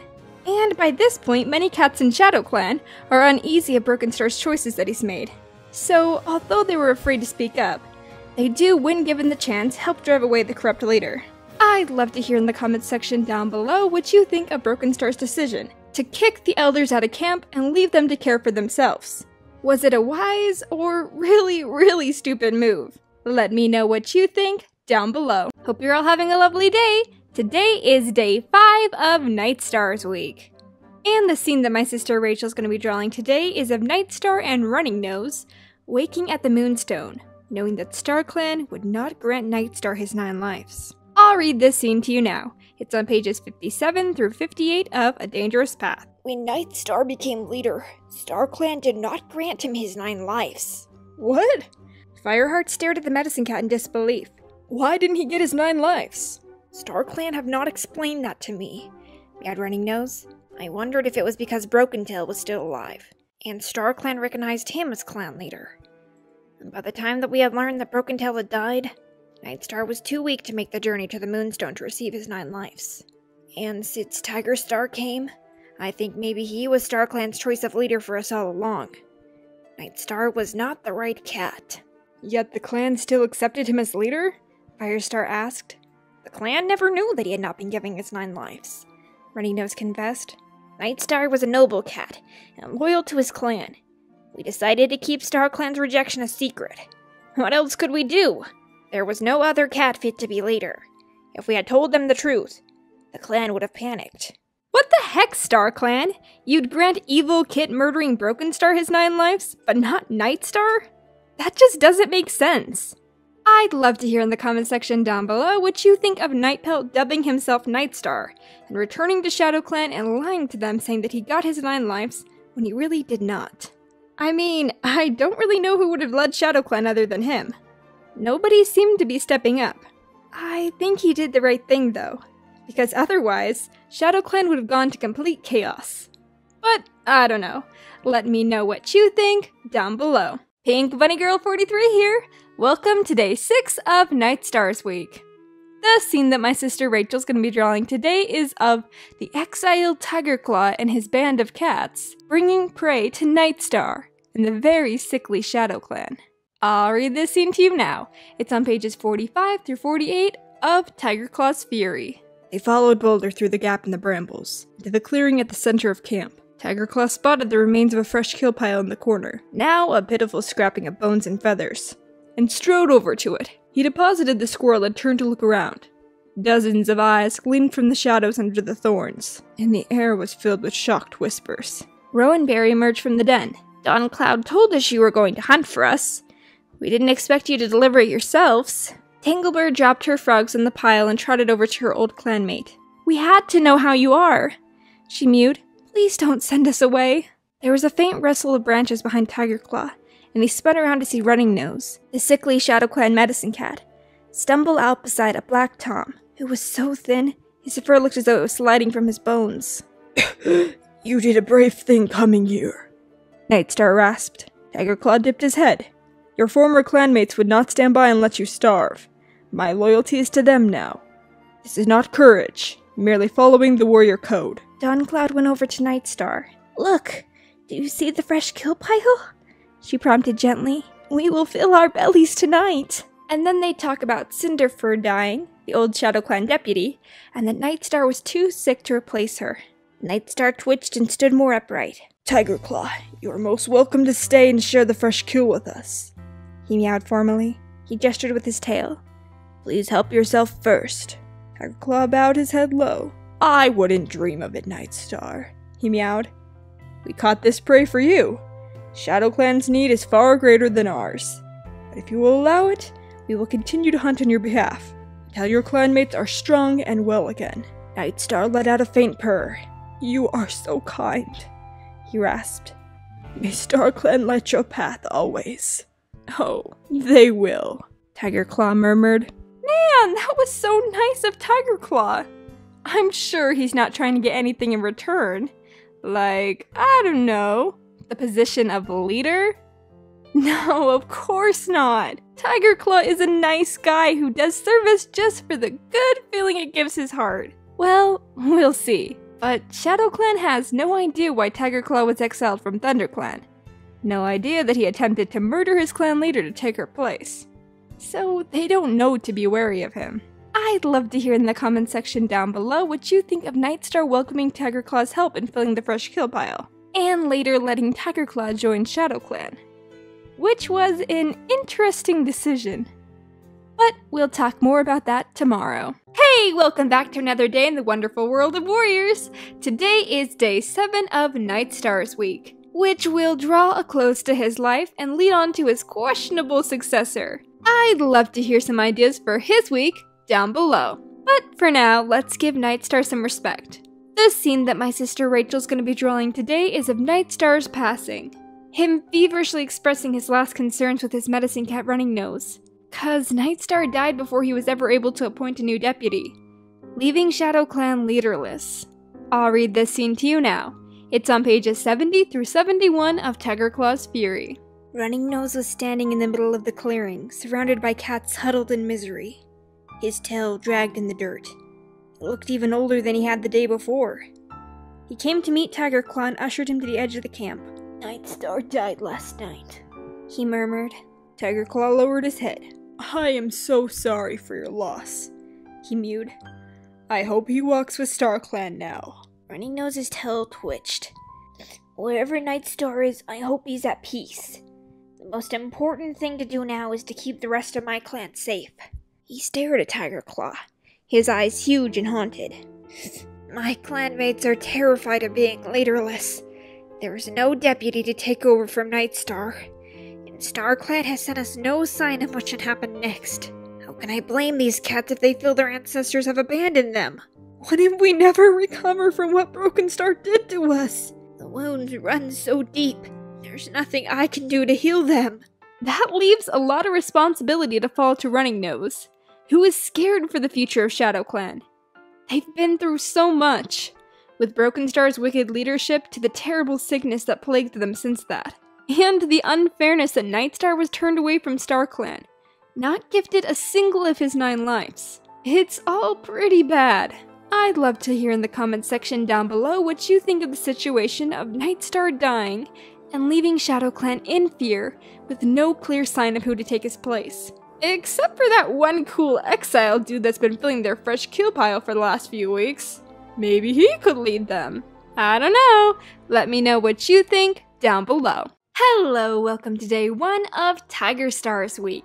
The scene that my sister Rachel's going to be drawing today is of Mapleshade watching over young Tiger Claw, whispering into his ear and leading him down a path of darkness. I'll read this scene to you now. It's on page 69 of Tiger Claw's Fury. Welcome to the place of no stars, Tiger Claw, the she-cat mewed. This isn't StarClan then? The old she-cat spat.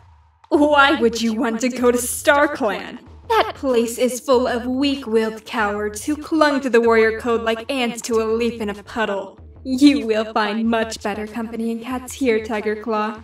Tiger Claw shifted his paws. Who are you? How do you know my name? The she-cat purred. It sounded like 2 dead branches sliding together. I have been watching you for a long time. She patted forward and stretched out her head to sniff his flank. Tiger Claw tried not to flinch at the scent that came from her breath. Shadow Clan needs a fearless and powerful leader, the old cat muttered. You know that you can give them everything they want, Tiger Claw. And after that, we'll be waiting.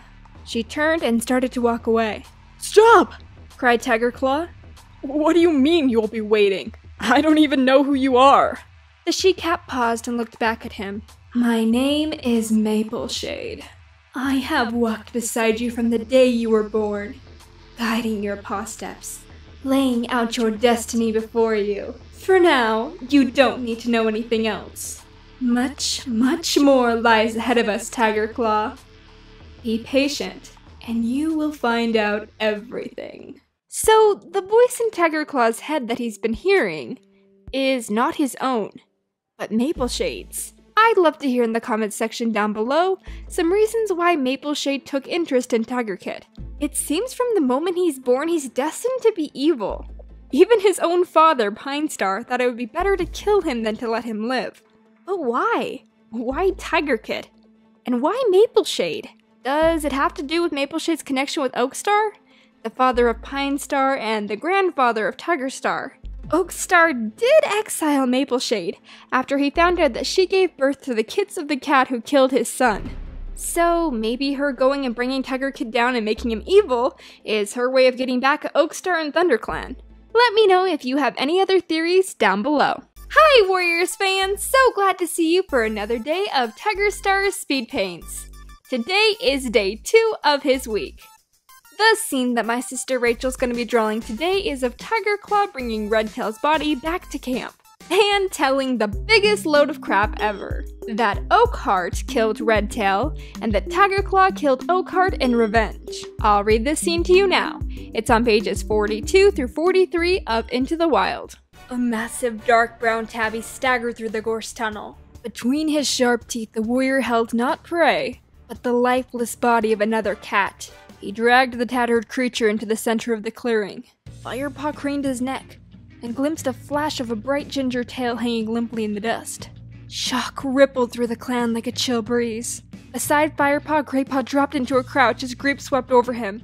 Oh, Redtail! How did this happen, Tiger Claw? Demanded Bluestar from her position on the high rock. Tiger Claw let the scruff of Redtail's neck fall from his mouth. He looked steadily back at Bluestar. He died with honor. Struck down by Oakheart. I couldn't save him, but I managed to take Oakheart's life while he was still gloating over his victory. Tiger Claw's voice was strong and deep. Redtail's death was not in vain, for I doubt we'll see RiverClan hunters in our territory again. And then we pretty much spend the next 3 books with Detective Fireheart. Fireheart gets his briefcase and his little magnifying glass, and he sees that things are overheard at gatherings, and witness stories don't match up with what Tiger Claw told the clan. The truth is eventually brought to light, that Redtail killed Oakheart, and then Tiger Claw killed Redtail in cold blood, so that he could become the next deputy.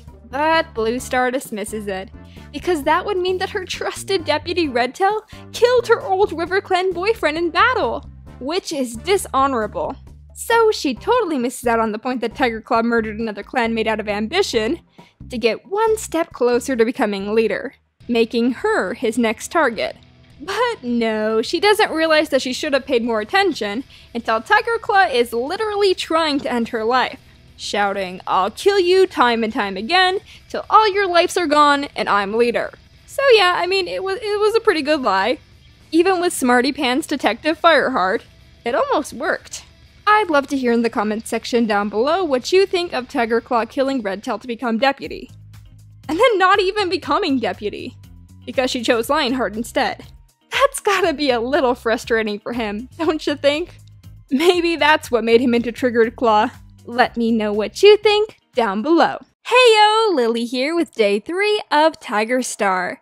Ready to give you guys the walkthrough of the theory behind today's speed paint. The scene that my sister Rachel's going to be drawing today is of Tiger Claw shaking with fear, unable to stand traveling through the dark cave towards the Moonstone. I'll read this scene to you now. It's on pages 175 through 178 of Into the Wild. It took the cats only a few moments to reach Mothermouth. The blackness beyond the stone archway was darker than the cloudiest night. Firepot narrowed his eyes, trying to see where the tunnel led, but he couldn't see a thing. Beside him, Graypaw and Ravenpaw craned their heads nervously around the entrance. Even Tiger Claw seemed unsettled by the black hole ahead of them. How will we find our way in such darkness? He asked. "I will know the way," answered Bluestar. "Just follow my scent. Ravenpaw and Graypaw, you will remain on guard outside. Firepaw, you will accompany me and Tiger Claw to the Moonstone." He glanced sideways at Tiger Claw. The warrior sat with his chin boldly raised, but Firepaw could detect a subtle fear scent coming from him.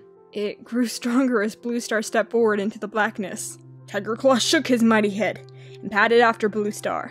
The cold, damp air reached through his thick fur and into his bones, stiffening his muscles.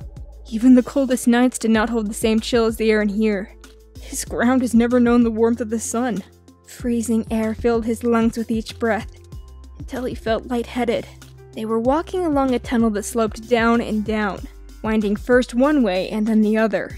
His whiskers brushed the side of the cave, telling him where to walk and where to turn. On and on they went, and then he felt a tingle in his whiskers. The air in his nostrils seemed fresher than before. He sniffed again, relieved to smell the familiar world above. He could smell peat and prey, and the scent of heather. "Where are we?" He meowed into the darkness. "We have entered the cavern of the Moonstone," came Bluestar's soft reply. "Wait here. It'll be moon high soon." They waited. He could hear the steady breathing of Bluestar, and the more rapid, fear-scented panting of Tiger Claw. Suddenly, in a flash more blinding than the setting sun, the cave was lit up. Firepaw's eyes were wide open after the blackness of the tunnel. He closed them quickly against the cold white light, and then slowly opened them into tiny slits as he peered ahead. He saw a gleaming rock, which glittered as if it was made from countless dewdrops. The Moonstone! Bluestar was staring upwards, her fur bleached white in the glow of the Moonstone. Even Tiger Claw's dark pelt shone silver. Firepaw followed Bluestar's gaze. High in the roof there was an opening that revealed a narrow triangle of the night sky. The moon was casting a beam of light through the hole down onto the Moonstone, making it sparkle like a star. Beside him, Firepaw smelled Tiger Claw's fear scent growing, until it became overpowering. He felt startled. Could the warrior see something else here? Something dangerous? He saw a flash of movement, felt fur rush past him, and heard fleeing paw steps of Tiger Claw racing back towards the entrance. Firepaw? Bluestar's voice was quiet and calm. I'm still here, he answered nervously. What had frightened Tiger Claw? It's all right, young warrior. Don't be afraid, Bluestar murmured. I think Tiger Claw was surprised by the power of the Moonstone. In the world above, Tiger Claw is a fearless and mighty warrior. But down here, where the spirits of StarClan speak, a cat needs a different kind of strength. I'd love to hear in the comments section down below what you think of Tiger Claw's fear in this moment. Why do you think he was so afraid? Guilt that the ancestors would come after him for killing Red Tail in cold blood? That they'll see through his deception and lies? It's an interesting detail that the Erins included. Tiger Claw is a strong and brave cat, but in this moment he's on edge and cowardly. It makes me wonder, if he had such a problem with dark spaces in the Moonstone, how he handled his 9-life ceremony. There is a short story in the Warrior Cat's Ultimate Guide, but I won't bother reading it. because honestly, it's kinda contradicting for several characters. In it, it says that Tiger Claw does not have Running Nose's support in being a leader. But we all know from Tiger Claw's Fury that it was Running Nose who advocated most for Tiger Claw to become the next leader. And it doesn't mention anything about him experiencing fear when entering the Moonstone, even mentioning that the last time he had visited was when he was an apprentice. Which, again, we all know is not true. But I guess details get missed when you have multiple authors writing books. But come on, that was in the first book! Everyone should know that at least. I don't know. But maybe his fear of being judged by the Starry Warriors in StarClan could have just died away. You know, once he took more lives and stopped caring what StarClan thought. Let me know why you think that he was afraid of the Moonstone and Into the Wild down below. Hello, my trusted friends. Welcome back to day 4 of Tiger Stars Week. The scene that my sister Rachel's going to be drawing today is of Tiger Claw asking his 3 lackeys, Darkstripe, Longtail, and Dustpelt, to join him in exile. I'll read this scene to you now. It's on pages 15 through 16 of Tiger Claw's Fury. Don't think I'm finished, he warned, staring at the battle-stunned faces around him. I'll be leader yet, and any cat who comes with me will be well looked after. He looked for his closest ally in ThunderClan, the cat who'd always told him that he should have been leader by now. Darkstripe? Blackstripe Tabby stayed where he was, sitting among the warriors. I trusted you, Tiger Claw, he whimpered. I thought you were the finest warrior in the forest. But you plotted with that tyrant. Tiger Claw guessed that he was speaking of Broken-Tail, the exiled Shadow Clan leader that was now living in ThunderClan's camp. And you said nothing! And now you expect me to come with you? He dropped his head, unable to meet Tiger Claw's gaze. Traitor! You dare to defy me in front of all these cats? You'll pay for this with every hair on your pelt! Tiger Claw forced his fur to lay flat. I needed Broken-Tail's help to make contact with the rogue cats. If you choose to take this personally, then that's your problem. He sniffed. Then he looked at another cat who had listened to his plans. Promised to stand by him when he brought clear, strong leadership to their clan. Longtail? The pale Tabby almost leaped out of his skin! Come with you into exile? Come with you, Tiger Claw? Into exile? He sounded horrified. No! I can't! I'm loyal to ThunderClan. You're a pathetic coward, more like. Tiger Claw screeched silently. He scanned the rank of cats, looking for a hint of understanding. A recognition that this weak kitty pet favoring clan was no place for a true warrior. What about you, Dustpelt? He growled. You'll have richer pickings with me than you ever will with ThunderClan. The young brown tabby got deliberately to his paws, and picked his way through the surrounding cats until he stood in front of Tiger Claw. I looked up to you, he admitted. I wanted to be like you. But Redtail was my mentor. I owe him more than any cat. And you killed him! His eyes grew huge and he started to shake. You killed him and betrayed the clan. I'd rather die than follow you. Redtail deserved to die. He was too much like Bluestar, always looking for peace and reconciliation. It was only luck that Oakheart hadn't killed him before he was caught by that rockfall. Redtail would have never survived that battle. Tiger Claw! Bluestar broke into his memories of dust and falling stones, and the bright red slash opening Redtail's throat. No more of this! Go now! Tiger Claw lifted his head and met her gaze. I'm going. But I'll be back, and you can be sure of that. I'll be revenged on you all! He turned and walked away, gritting his teeth against the pain in his belly. I will not show them how badly I've been wounded. In this moment, you gotta kind of feel bad for Tiger Claw. He arranged this whole takeover, and it totally belly flopped. His rogue friends ditched him, and now his besties in ThunderClan are looking at him like he murdered someone. Oh, wait, he did do that. He killed Dustpelt's old mentor, Redtail. So it's understandable that Dustpelt's mad. And it's redeeming to see Longtail stand up against Tiger Claw, because he actually stays loyal to ThunderClan. But with Darkstripe, he's just a coward. He goes running back to Tiger Star later, once he's sure that he'll have something to get out of it. I'd love to hear in the comment section down below what you think about Tiger Claw leaving in exile, wounded and alone. It's crazy to think that he was able to come back from that. Let me know what you think about all of this down below. Hey there! Welcome back to day 5 of Tiger Stars week. The scene that my sister Rachel's going to be drawing today is of Tiger Claw and Jagged Tooth faking a prophecy to get Tiger Claw chosen as the new Shadow Clan leader by Running Nose. I'll read this scene to you now. It's on pages 94 through 96 of Tiger Claw's Fury. Tiger Claw! Breathed Running Nose as one of the cats of Shadow Clan turned to gaze at Tiger Claw. The Star Clan has spoken, the medicine cat mewed. We must listen. Tiger Claw felt the breath catch in his chest. After all this time, the ancestors had chosen him. He had served them for so long, tried to challenge the weak leadership in ThunderClan, been driven and forced to prove his loyalty in a new clan. And now, at last StarClan was rewarding him with a leadership of his own. Thank you, he whispered. Tiger Claw closed his eyes and sensed the cat swell around him. Like a dark wave, they surged around him, carrying him along on legs that seemed weightless. He felt a yowl of joy rise inside of him as he raced into battle with his clanmates. Follow my lead! He called, and countless warriors fell in beside him, matching their stride to his. Ahead, their enemy quivered with fear. Tiger Claw? Blackfoot mewed quietly. Running Nose wants to speak to you. Tiger Claw blinked open his eyes. The medicine cat was standing in front of him, close enough for Tiger Claw to smell his rancid breath. Running Nose bowed low.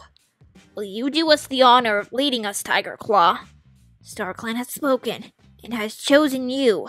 We did it! Screeched Mapleshade inside his head. Didn't I promise you this would happen? And we choose you too! Yelled Boulder over the heads of his clanmates. You have led us out of the darkness after Nightstar's death, and shown us how to be strong again! Tiger Claw dipped his head. I am stunned by the decision of our ancestors, he meowed. I came late to Shadow Clan, though I hope no cat would question my loyalty to each of you. I never looked for this. If you're sure, and if StarClan has spoken, then I can only say yes. Hail the new Shadow Clan leader! Called Running Nose, and the night air was split with screeches of joy and relief. There was a faint rustle in the brambles behind Tiger Claw. He turned and saw a pair of amber eyes gleaming. Jagged Tooth limped forward, leading from one toe where the claw had been ripped out. Tiger Claw glanced down at the injury. You took a big risk that would work. Jagged Tooth lashed his tail. It paid off. You can thank me later. Tiger Claw turned and padded into the center of the clearing. The other cats fell silent as he sprang onto the rock. Tiger Claw settled his paws on the cold, smooth stone and looked down at his clanmates. Night Whisper and Jagged Tooth, former strays who'd be loyal to them until their last breath. Running Nose and Little Cloud, his medicine cats, watching for signs that StarClan sent to their leader. Strong warriors, healthy queens, and apprentices desperate to learn how to fight as bravely as he did. He got Blackfoot's eye. He would make him deputy before the moon rose over the treetops, not Jagged Tooth, who needed to understand that Tiger Claw owed him nothing. Tiger Claw braced his shoulders. He should prepare for the gathering, when Blue Star would be forced to face him as her equal, the head of a clan who could match hers any day. But that was tomorrow. For now, Tiger Claw was content to listen to his clanmates calling his new name. Tiger Star! Tiger Star! It's a pretty insane plan. Have my buddy rip out his claw and leave it out in plain sight, and boom! You be leader. But hey, it worked. Props to you, Tiger Claw, for having friends who would do that for you. I'd love to hear in the comments section down below what you think of this scene. Shadow Clan was in a downward spiral after Nightstar died. They were the weakest out of all 4 clans. Sweltering in sickness, unable to even feed themselves. Tiger Star pulled a 180 and made Shadow Clan the most feared clan once again. Do you think him becoming Shadow Clan's next leader was the only option? If not him, then who? Let me know down below. I hope you're all having a fantastic day, because Tiger Star's about to ruin it by being an evil jerk. Today is day 6 of his week. The scene that my sister Rachel's going to be drawing today is of Tiger Star feeding rabbits to his dog friends, laying out a trail to ThunderClan's camp. I'll read this scene to you now. It's on pages 282 through 286 of A Dangerous Path. The warriors advanced warily in a single file line, with Fireheart in the lead and Whitestorm keeping watch at the rear. After what they had learned from Longtail, Fireheart felt even more strongly that the familiar forest had become full of danger. His fur prickled with the expectation of an attack. It was all quiet until they drew close to Snake Rocks. Fireheart was just considering the best way to approach the caves when Graystripe mewed. "What's that?" He plunged into a clump of dead brackens. A moment later, Fireheart heard his voice, strained and hoarse. "Come here and look at this." Fireheart followed the sound and found Graystripe crouched over a dead rabbit. Its throat had been torn out, and its fur was stiff with dried blood. The pack have been killing again, Longtail mewed grimly. Then why didn't they eat the prey? Asked Sandstorm, coming up to sniff at the limp, pink body. She sniffed again. Fireheart?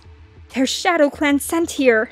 Fireheart opened his jaws and drew in the forest breeze over the glands in the roof of his mouth. Sandstorm was right. The scent was faint, but unmistakable.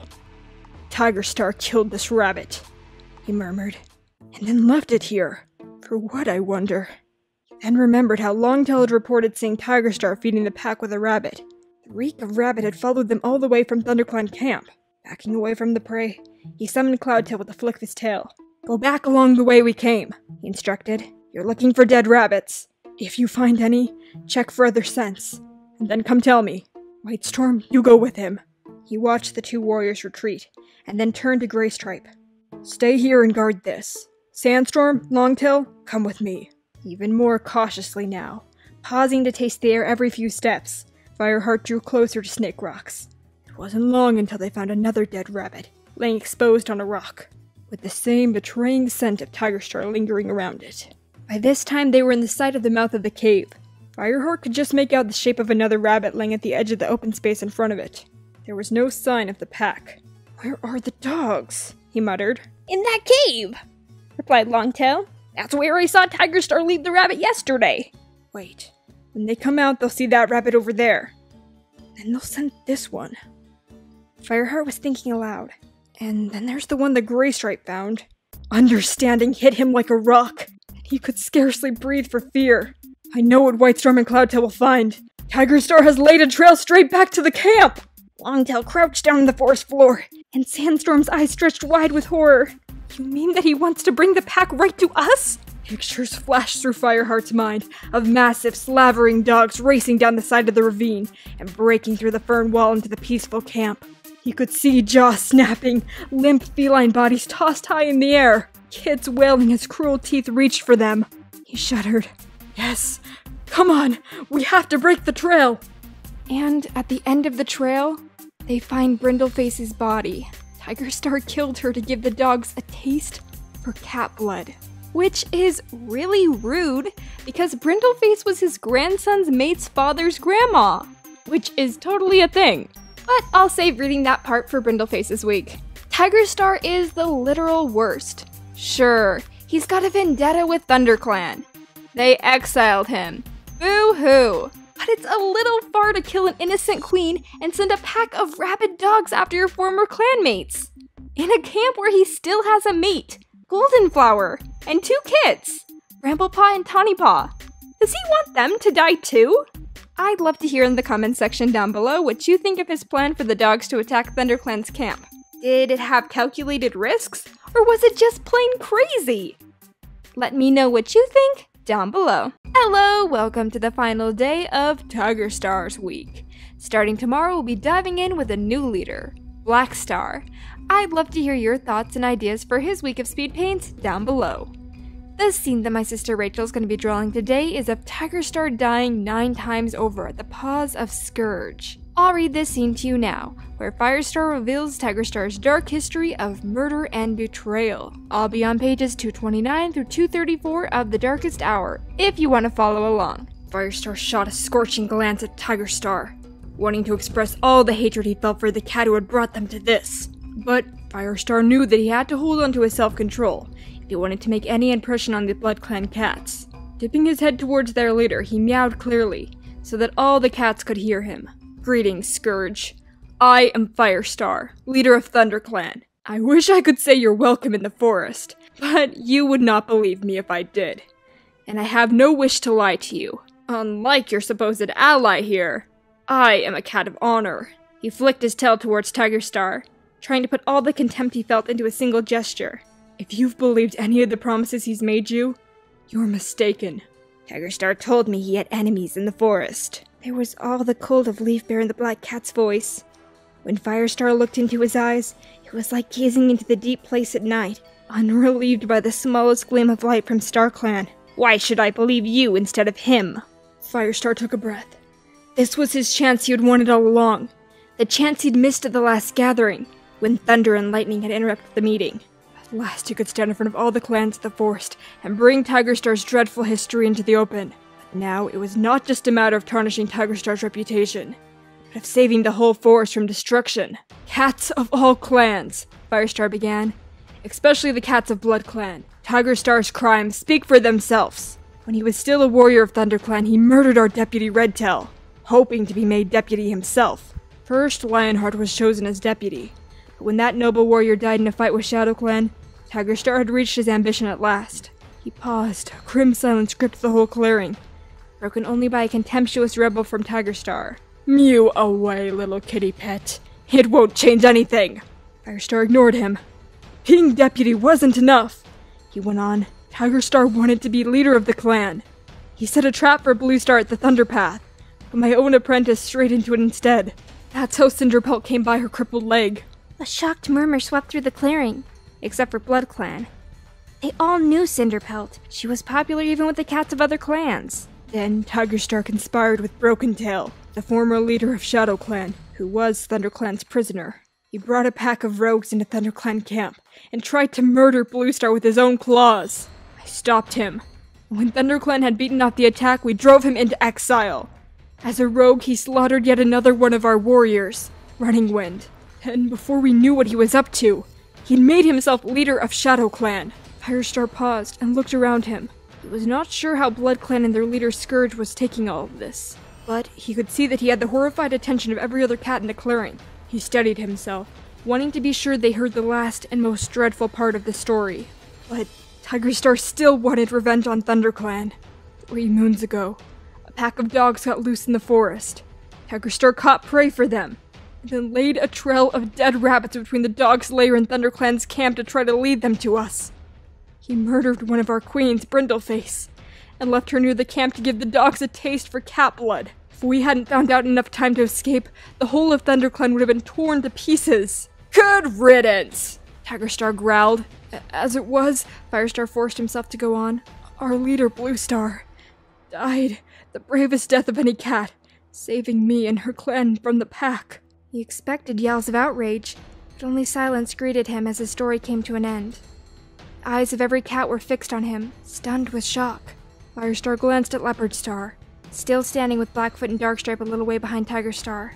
The River Clan leader looked horrified, and for a few heartbeats, Firestar hoped that she might immediately break her agreement with Tiger Star and withdraw her clan from his leadership. But she remained silent.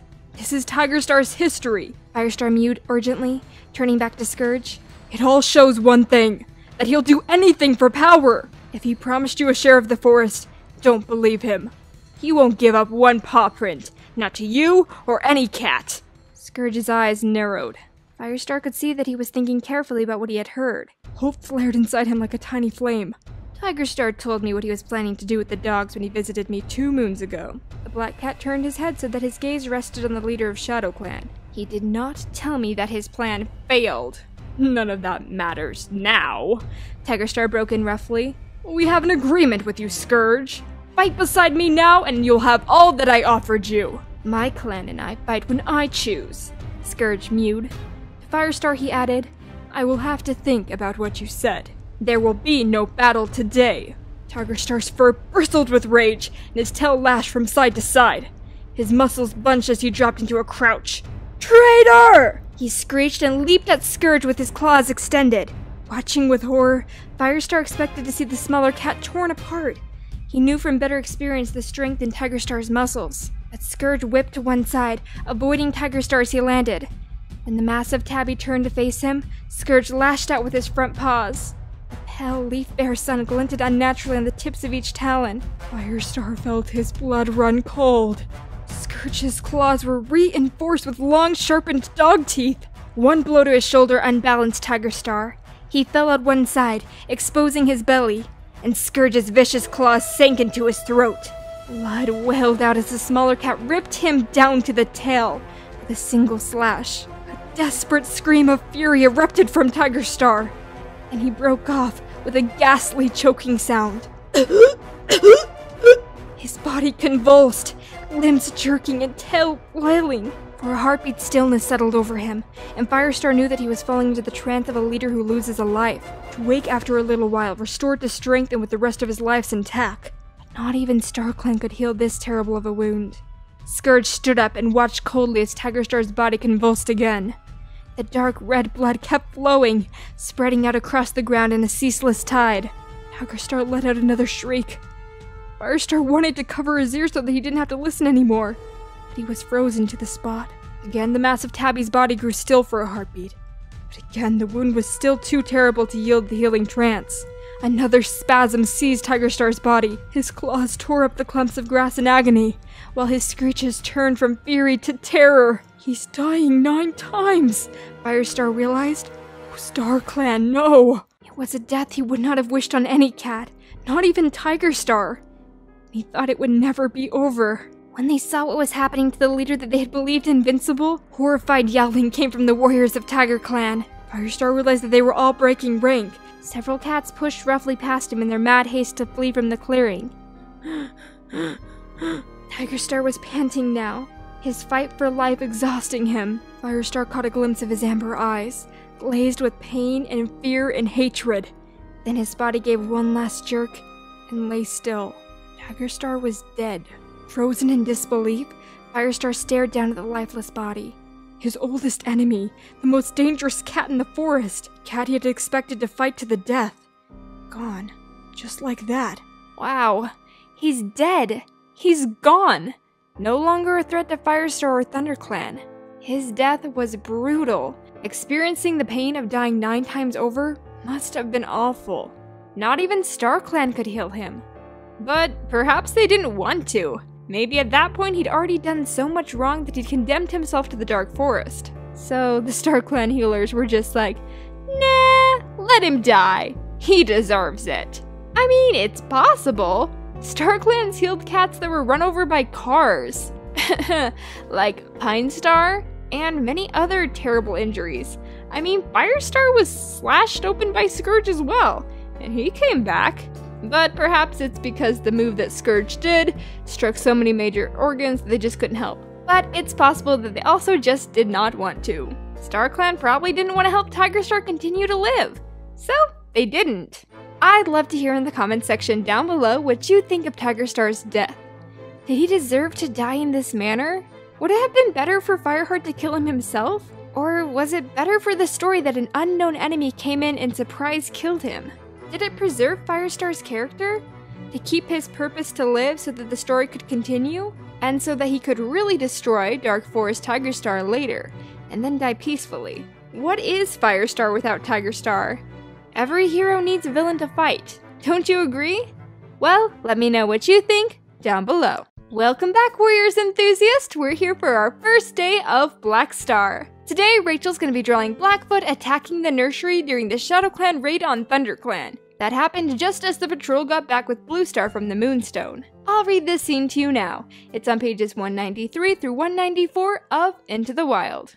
Then Firepaw saw a white ShadowClan cat with jet black paws, dragging a ThunderClan elder away from the nursery. Firepaw remembered those unusual dark paws from the gathering.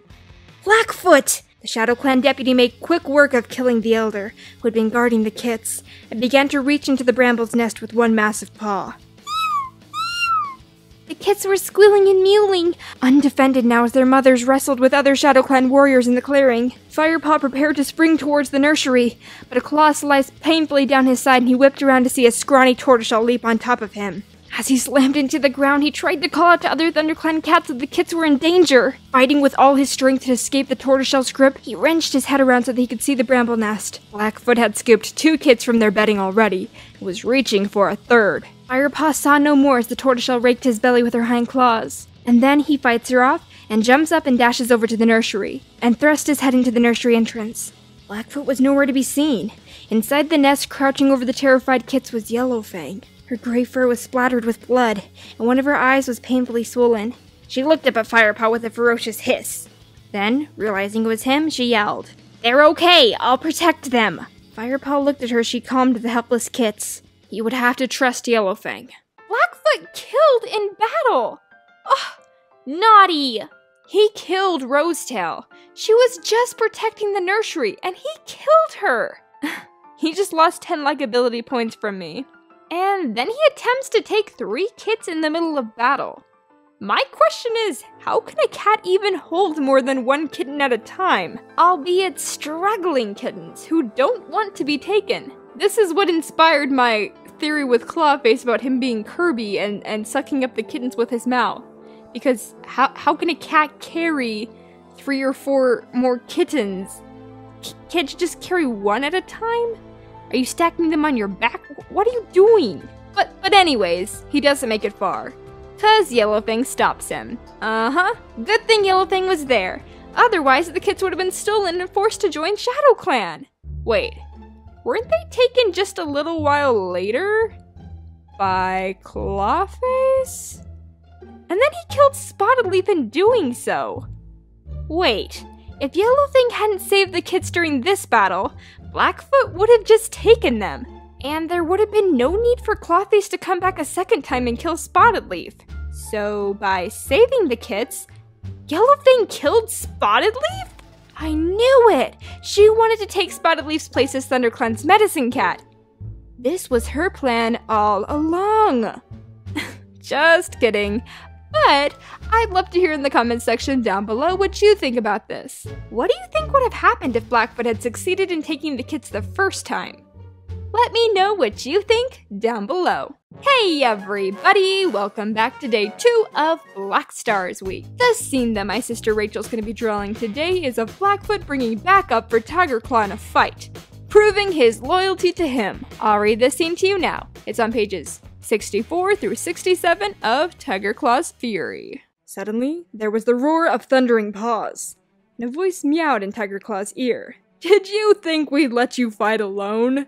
He turned and looked into Blackfoot's hungry gaze. "No, my friend," meowed TigerClaw. "I knew you would come." Blackfoot had brought nearly every cat that wasn't sick with him, including Russet Fur and Ratscar, TigerClaw noted.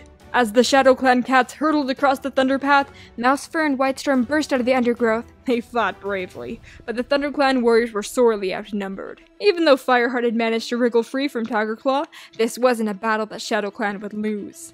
Mowgli rushed forward and sliced Fireheart's hind legs with his claws.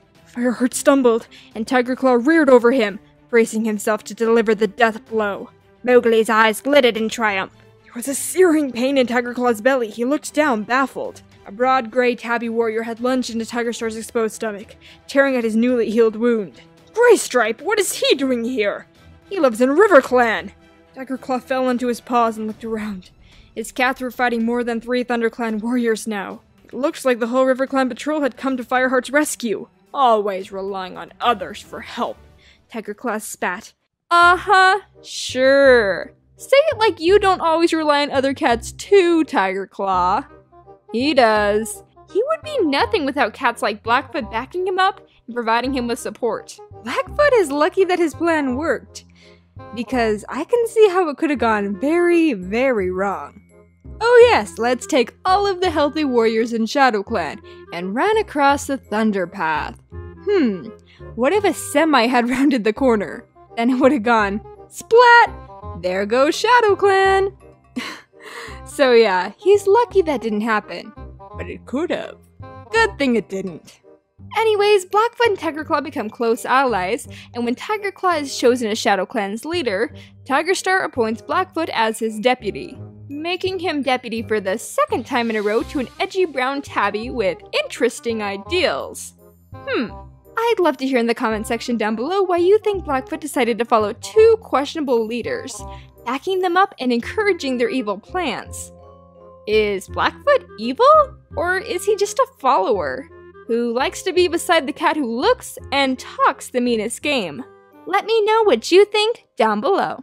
Hey you! welcome to day 3 of Black Stars Week. The scene that my sister Rachel's going to be drawing today is of Black Star accepting the responsibility of being ShadowClan's new leader. I'll read this scene to you now. It's on pages 311 through 312 of The Darkest Hour.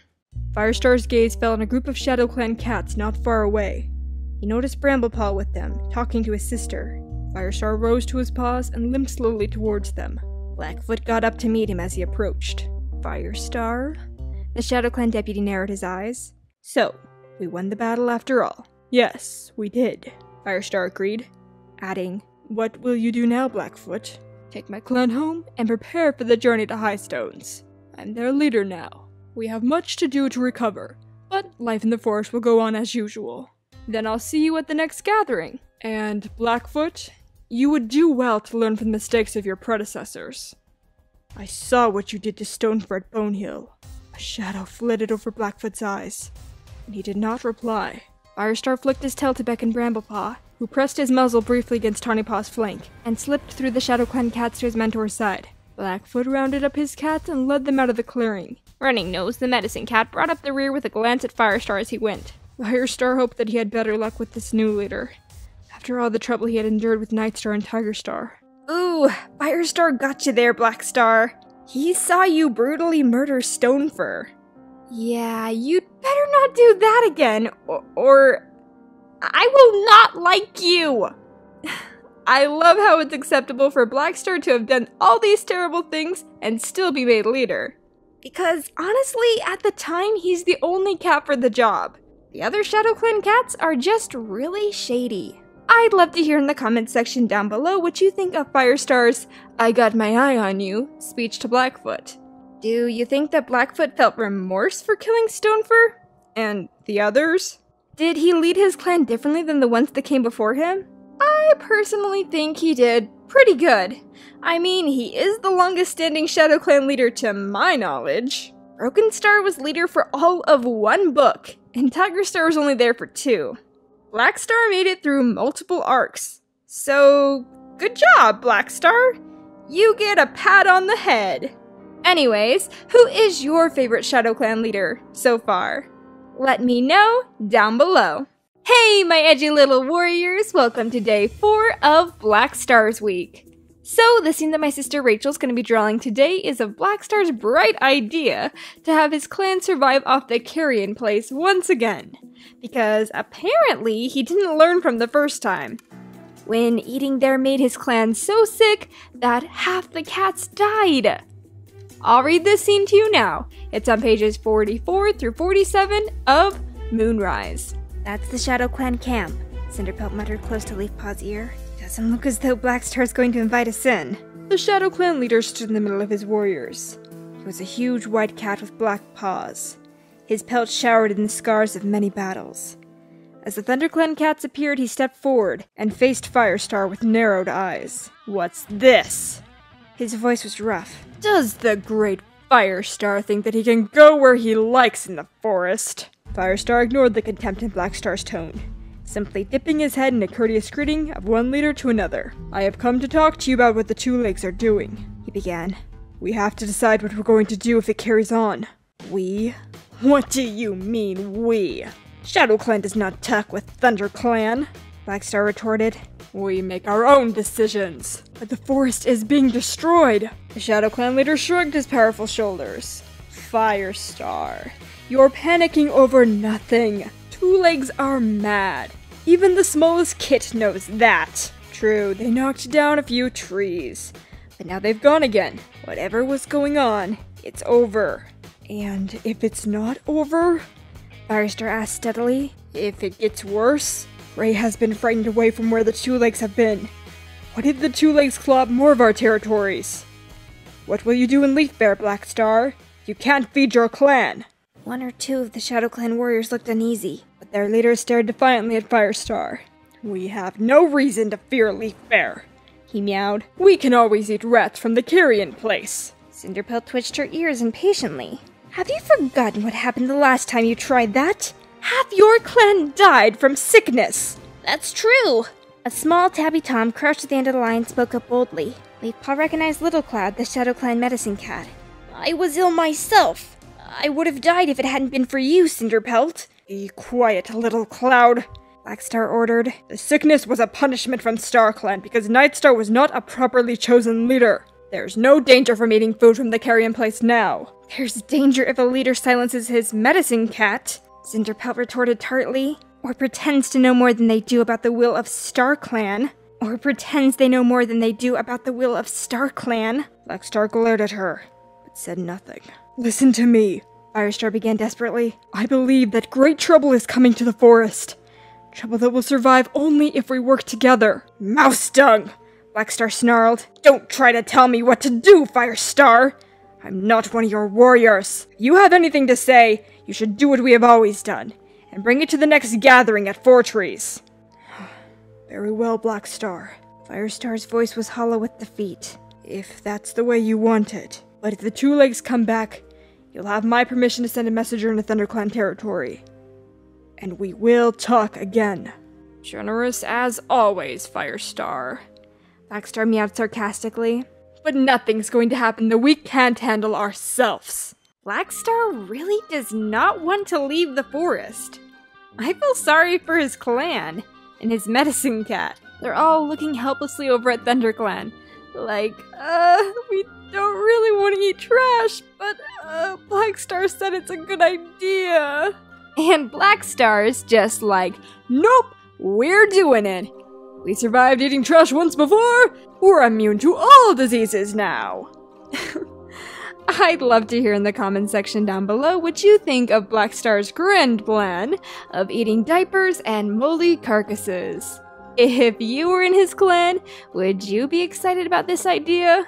Let me know down below. I hope you're all having a lovely day. Today is day 5 of Blackstar's week. And the scene that my sister Rachel's going to be drawing today is of ShadowClan attempting to be edgy alley cats, taking up refuge in Scourge's old territory in the city. I'll read this scene to you now. It's on pages 83 through 86 of Dawn. Surely you want to see what StarClan thinks we should do, Firestar argued. It's too cold to wait any longer, yet Blackstar. My fur is thinner than I'd like these days, and that's not a sign from StarClan. It's the fault of those fox-hearted Two Legs stealing my clan's prey. You can't leave yet, Firestar yelled as the ShadowClan leader clambered away from the logs. There'll be no sign tonight, Blackstar called over his shoulder. Look at this place. It's ruined. StarClan will not desert us! Firestar leaped down from the rock and scrambled awkwardly over the logs to the ShadowClan leader. Blackstar faced him, his pelt bristling. I did not say StarClan had deserted us, but my clan would rather rely on their leader's judgment than on the muddled rumors of some inexperienced warriors and a badger. But StarClan's going to show us the way. Tallstar slithered over the edge of the great rock, half scrambling, half falling down its side. Tallstar hit the mud clumsily but staggered to his paws. They will know where we can find new territories, far away from these dangers, he insisted. We are perfectly capable of finding a new home for ourselves. There was a chilling certainty in Blackstar's words. You have somewhere in mind already, don't you? Cinderpelt looked up from where she was crouched beside Mudfur. We are going to live in the Two-Leg place where BloodClan used to rule, he announced. I still have one of their former warriors among my elders. He will show us the best place to find food and shelter. Now Scourge is dead, we will be the strongest cats there. You can't do that, Firestar protested. That will leave only 3 clans in the forest. Soon there won't be a forest, Blackstar pointed out grimly. Only the bodies of dead cats.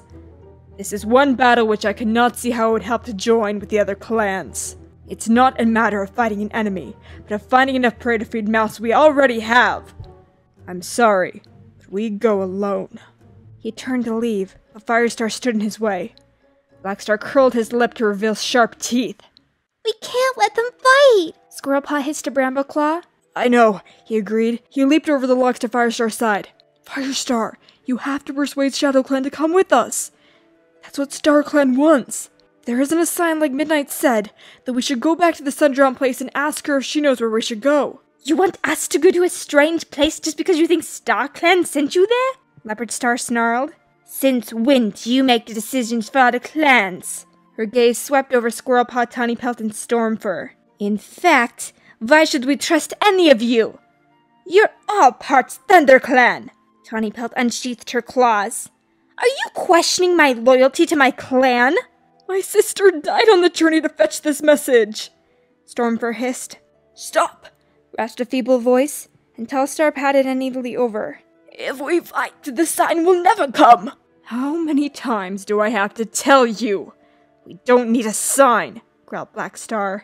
ShadowClan is going to leave the forest, and we already know where to go. Firestar didn't argue with him.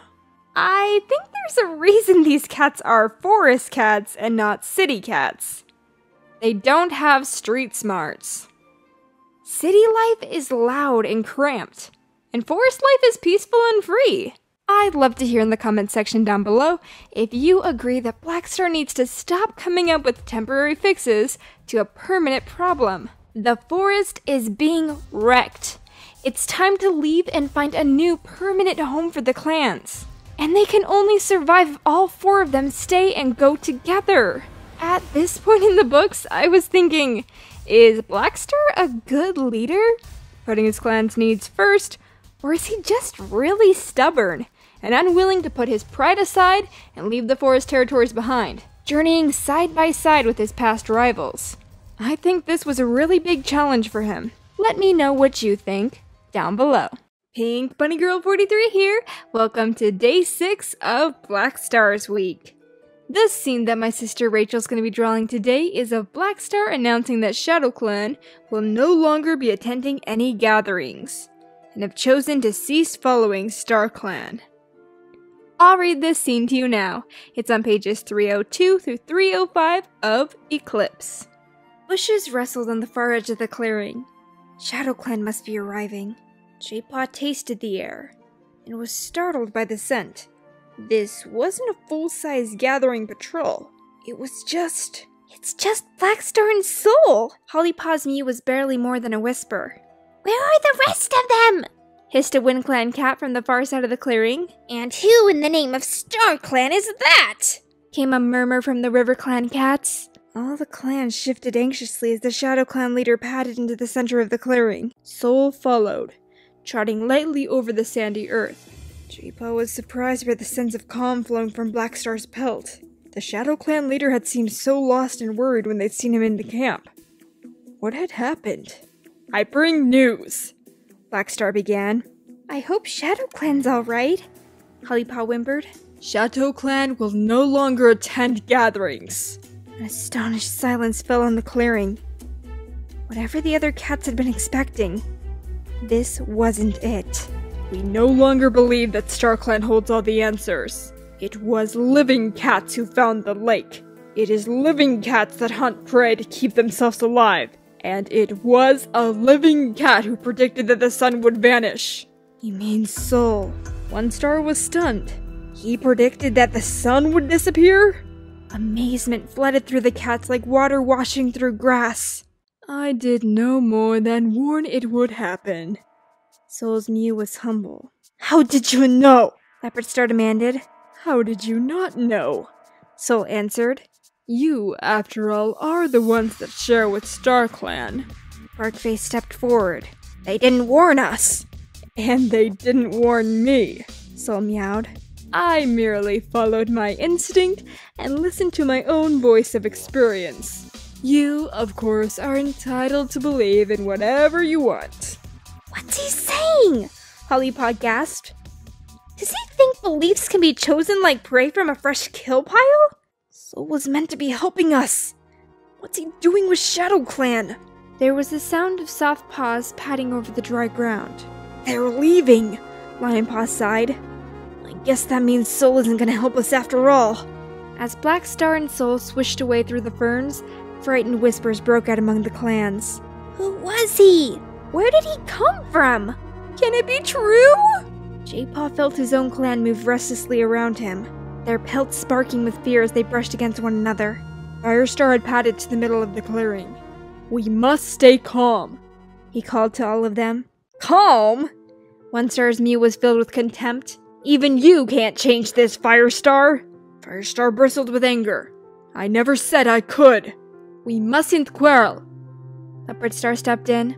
This is too important. We are 3 clans now. 3 clans? Ashfoot gasped. The Wing Clan deputy paced around the leaders. But there have always been 4! If Shadow Clan rejects Star Clan, Mistyfoot ventured, does that mean they can no longer be warriors? Have they given up the warrior code? Hollipaw's breath was coming in fast gulps. Given up more than the code? J-Paw glanced at the sky. Is the moon still shining? It's bright and clear, Lionpaw assured him. What is Star Clan doing? Don't they care what has happened? These are troubling times, Leopard Star meowed. We cannot even trust the sun to shine. Is it so surprising that Black Star has lost faith in Star Clan? Her words seemed to fill the clearing with an icy chill. No cat challenged her, tried to say that she was wrong, that their faith was worth fighting for. So warned that the sun would disappear. And it did. Where did that leave Star Clan? Whispering to one another in frightened mews, the cats began to melt into the undergrowth. And then Black Star goes to just being called Blackfoot. Apparently, he didn't want to be a star. He also has mentors stop teaching apprentices, and things get pretty crazy and random in Shadow Clan. And then J-Paw has to trick Black Star back into believing in Star Clan, so that Black Star's lack of faith doesn't ruin everything. I'd love to hear in the comments section down below what you think of all of this. Soul convincing Black Star to turn away from Star Clan, and then Shadow Clan spiraling out of control. Why does bad stuff always happen in Shadow Clan? They seem to have a really rough time over there. Don't you agree? Let me know down below.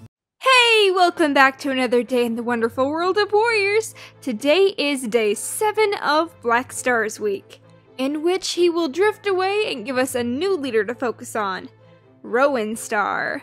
If you have any cool ideas for his week, leave them down below. But for now, let's enjoy Black Star's final moments. The scene that my sister Rachel's going to be drawing today is a Black Star drowning during the flood in Bramble Star's storm. I'll read this scene to you now. It's on pages 192 through 194 of Bramble Star's storm. Bramble Star? There are a couple of cats coming from the direction of Shadow Clan. Thanks, Rose Petal. Bramble Star looked around and saw that Lion Blaze and Mouse Whisker were stirring too. He beckoned them with a flick of his ears. Let's go see what they want. As Bramble Star stepped out of the tunnel, he spotted 2 cats emerging from the sodden undergrowth. Rowan Claw, the Shadow Clan deputy, and Little Cloud, their medicine cat. Bramble Star's paws tingled. Could he guess what their visit was about? Greetings, clans. I'm Shadow Clan leader now, Rowan Claw explained, though no explanation was necessary. Black Star lost all his 9 lives in the storm. I'm sorry. Bramble Star regretted the death of any clan leader, though he was pleased that Rowan Claw would succeed Black Star. His sister Tawny Pelt's mate would make a strong and vigorous leader. May he walk in peace with Star Clan, and may your leadership go well, he added. Rowan Claw nodded. Thanks. How are things in Thunder Clan? He asked. Did all your cats survive? Yes, Bramble Star replied. It was a struggle, but they're all okay. He stopped himself from saying more, especially not that the whole clan was now living in a tunnel. Rowan Claw did not offer any more information about Shadow Clan either. I know how tough it is for them, Bramble Star thought, remembering the journey through the waterlogged territory the day before. This is a hard day for all the clans. Rowan Claw mewed. He seemed subdued, clearly grieving for Black Star, and worried about his own leadership in this crisis. Star Clan grant that we all survive. Bramble Star murmured in agreement. He watched the 2 Shadow Clan cats trek farther up the hill in the direction of the moon pool, until they were out of sight. Then Bramble Star turned back to the tunnel to meet Jayfeather, who was just emerging. The medicine cat raised his head and gave a good sniff. Rowan Claw and Little Cloud were here? He meowed. Yes, on their way to the moon pool. Jayfeather bowed his head for a heartbeat. I'm not surprised Black Star lost his last life, he meowed at last. He was old, and had seen so much. It's true, Black Star did live through a lot. He was born in Yellowfang's secret, and lived through 4 arcs. All in all, he was a pretty decent leader as far as Shadow Clan leaders go. In the beginning, he was a bit of a follower, attaching himself to powerful cats like Broken Star and Tiger Star. But then he broke away from all that and tried to keep ShadowClan independent and self-sufficient. But all that stubbornness almost starved ShadowClan to death. Black Star is full of great ideas, like eating trash, living in the alley, and not believing in StarClan anymore. I don't know if Rowan Star's gonna be much better for ShadowClan though. Well, we'll see. Hey there, welcome to the first day of Rowan Star's week. The second most current leader to ShadowClan. The scene that my sister Rachel's gonna be drawing today is of Rowan Claw seeing his apprentice drag himself into camp after being beaten half to death by Susan and Jacques. I'll read this scene to you now. It's on pages 178 through 180 of Twilight. The cat version, not the vampire version. Squirrelflight, you mouse brain! Go back! If a patrol catches you out here, they'll claw your ears off. And I'll be in just as much trouble for letting you get this far. Squirrelflight ignored her. Scanning her closely, she saw how thin her friend looked, her ribs showing like branches and her pelt rough. She looked exhausted from more than the recent fight. I'm not going back, Squirrelflight meowed stubbornly. Not until you tell me what's going on. Tawny Pelt sighed. You never give up, do you? She crept backwards into the shelter of the pine trees until its low-growing branches screened them from passing patrols. Squirrelflight gave her a comforting lick around the ears. Come on, you can tell me! You know where that black and white tom comes from? Tawny Pelt began. The two-leg nest in our territory? Well, there's another kitty pet there too. A tabby. Squirrelflight's tail curled up. Did you think I'd forgotten? They nearly clawed my fur off! Well, ShadowClan is having some trouble with them, Tawny Pelt explained reluctantly. Trouble with kitty pets? ShadowClan? Squirrelflight echoed. You're telling me that a whole clan of warriors can't deal with a couple of kitty pets? It's not funny, Tawny Pelt snapped. Yesterday, they caught Talonpaw out on his own. They attacked him and left him wounded. He managed to drag himself back to camp, but he died. She stared down at her paws. Oh, Tawny Pelt, I'm sorry! Tawny Pelt went on, her voice dull, as if she was too exhausted to share Squirrelflight's horror. Rowan Claw, who was Talonpaw's mentor, led a patrol to take revenge. But as soon as the kitty pets saw them, they fled back into their nest. Their two legs threw hard things at the patrol. Cedarheart's leg was badly injured. Tawny Pelt curled her lip. Those kitty pets are cowards. They only come after cats who are weak or alone. Squirrelflight pressed her muzzle against Tawny Pelt's side. ThunderClan will help, she promised. I'll go tell Firestar right away. Tawny Pelt stared at her. Don't be a mouse brain. This is ShadowClan's problem. So? We can't let you be picked off one by one without doing something.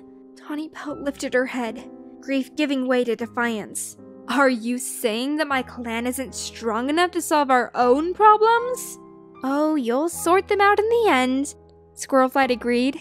But how many more cats will die or be injured in the meantime? What's wrong with both clans putting our heads together and coming up with a plan to teach the mangy brutes a lesson once and for all? You're worse than stupid if you turn down help when it's offered. For a heartbeat, Tawny Pelt's eyes blazed, and Squirrelflight only just stopped herself from flinching away as she remembered what a formidable fighter her friend was. Then the tortoiseshell warrior let her fur lay flat again. That's for Black Star to decide. Squirrelflight gave her ear a last reassuring lick. I'll come straight back, she promised. First off, who the heck names their cat Susan? It just seems like a very human name. Hey, if your cat's name is Susan, well, good for you. Anyways, poor Talonpaw. Those were some mean kitty pets.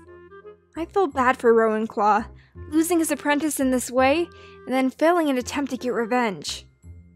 And then his mate Tawny Pelt spills the beans to ThunderClan, makes ShadowClan look weak. Which is never what they want. I'd love to hear in the comments section down below what you think of this scene. How do you think having his apprentice dying this way affected Rowan Claw? Did it make him angry? He is a pretty feisty boy. Always starting fights at gatherings after this. But more on that tomorrow. Hey, what's up everyone? Today is day 2 of Rowan Stars Week. The scene that my sister Rachel's going to be drawing today is of Rowan-Claw catching Hollypaw, Lionpaw, and Squirrelflight gossiping about Tawnypelt and his new kits. I'll read this scene to you now. It's on pages 20 through 23 of Dark River. ShadowClan brings happy news, Blackstar announced. We have 3 new kits born to Tawnypelt. Yells of congratulations rose from the crowd, the loudest from Squirrelflight. Well done, Tawnypelt! Blackstar went on. They are named Flame Kit, Dawn Kit, and Tiger Kit. The meows died in the throats of the older warriors at the name Tiger Kit. Lionpaw blinked. How could Tiger Star still frighten them when he was nothing but a memory from long ago and far away? They were as superstitious as owls!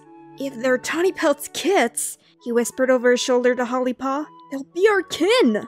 It felt odd to have kin in another clan. For the first time, he tried to imagine how his father must feel about Tawnypelt. She was Brambleclaw's sister, yet she'd found her destiny with another clan.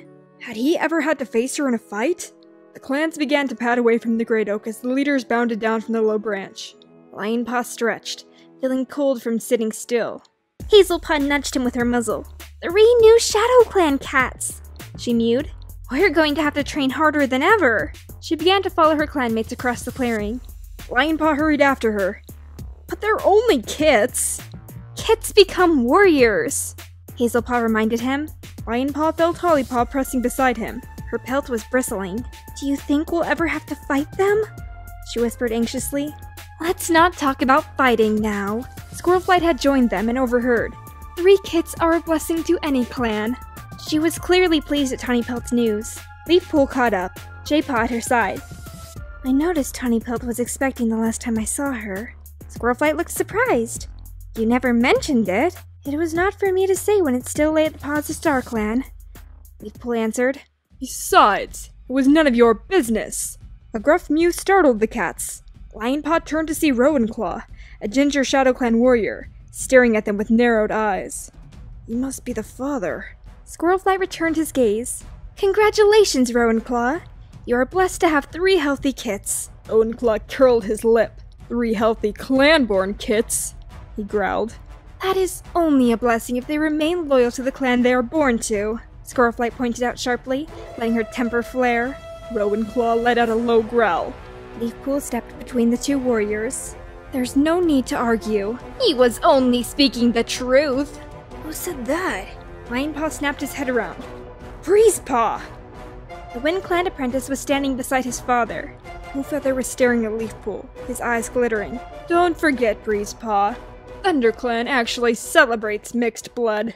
Well, pretty much every main character after the first arc has somewhat of mixed blood, so I mean, we just gotta shrug our shoulders and be like, it's fine. Anyways, Rowan-Claw was really defensive back there. But truly, his kits are part ThunderClan, because that was his mate Tawnypelt's birth clan. He probably just wants to protect his kits from any prejudice that might come with that.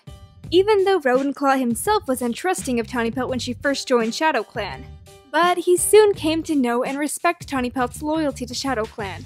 She did stay there even after her father died. She could have easily chickened out and gone running back to ThunderClan. And they would have taken her back, because ThunderClan takes in everyone. But she didn't. She chose ShadowClan, and she stuck with her decision. I'd love to hear in the comments section down below what you think of Rowan-Claw choosing Tawnypelt as his mate, and them naming their kids Flame Kit, Dawn Kit, and Tiger Kit, ensuring that their son would never escape the shadow of his grandfather, thus giving us a new super edition, Tigerheart Shadow. Dun dun dun! Let me know what you think about all of this down below. Hey, Lily here to give you the theory for day 3 of Rowan Stars Week. The scene that my sister Rachel's going to be drawing today is of Rowan-Claw leading ShadowClan into battle in the dark of the night. I'll read this scene to you now. It's a bit from ShadowClan's section in Battle of the Clans, called Rowan-Claw's Welcome. Enjoy! Greetings, One Star. Why have you come into ShadowClan territory? Ah, I see you've brought companions. Is Wind Clan recruiting kitty pets now? Do you really expect me to invite you into our camp and explain why Shadow Clan has the most feared warriors in all the clans? Our strengths are our secret, my friend. Would I ask you to train my clanmates to run as swiftly as you do, or to hunt rabbits? I think not. But I would not be betraying my role as Black Star's deputy if I reminded you that Shadow Clan has earned its name for a reason. We are night hunters. Our senses are most alert in the darkness, and silence that befuddles other cats. We can slip noiselessly through shadows like fish through black water, and speak to one another without words. Unlike other clans, who cling to moonlight or the watchful shine of StarClan, we like the freedom that is found in the darkest nights. Ooh, hidden book promo for the new book, The Darkest Night! I see you there. When it comes to battle, we waste no time rallying our warriors with speeches or promises of glory. They know what is expected of them, and they will deliver, or face the shame of betraying their clan. While the other clans arrange themselves in lines and circles and elaborate battle plans, we swoop in and strike and vanish into the night. We fight to win, nothing else. Go now, and leave us to train in the dead of the night. May StarClan, not Shadow Clan, walk in your dreams. That was very poetic. I don't feel very welcomed though, Rowan Claw. You pretty much just spent 2 minutes telling us how edgy and shady Shadow Clan is. But hey, it's Shadow Clan, not Rainbows and Fairies Clan. So they get to throw shade. I'd love to hear in the comments section down below what you think of Shadow Clan in general. Do you think they get off on being flattered Shadow Clan? A clan should be filled with a mix of different personalities. Compassionate, smart, ambitious, submissive. It doesn't work if every cat is similar in personality, like most early arc Shadow Clan cats are. I don't see much personality from the Shadow Clan cats. And I think this is why Shadow Clan is constantly failing to thrive, because too many cats are similar. So they are often victim to follower traps, set by Broken Star, Tiger Star, and Darktail.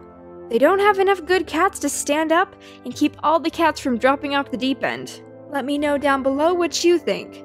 Do you agree with my theory that Shadow Clan lacks the good to survive? Hello, today is day 4 of Rowan Stars Week. The scene that my sister Rachel's going to be drawing today is of Rowan Claw and his family discussing his new deputy position to Black Star. I'll read this scene to you now. It's on pages 61 through 62 of Night Whispers.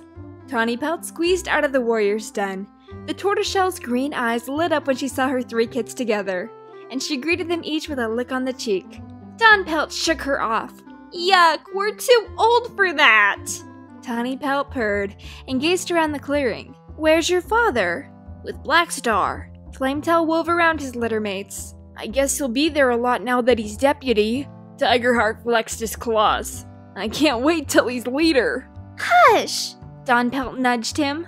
Tigerheart shrugged. Well, it's true. Black Star can't live forever. Tawny Pelt brushed her tail across her son's mouth. Don't say such things. At least we always know what Tigerheart's thinking. Flametail flicked his tail at his brother's shoulder. Tigerheart stuck his nose in the air. I bet you don't know what I'm thinking now. Are you thinking about Dubwing? Dawn Pelt's whiskers twitched. No, but I bet it won't be long before you blurt it out. I don't know, he's pretty good at keeping secrets. Tigerheart dropped into an attack crouch, eyes twinkling.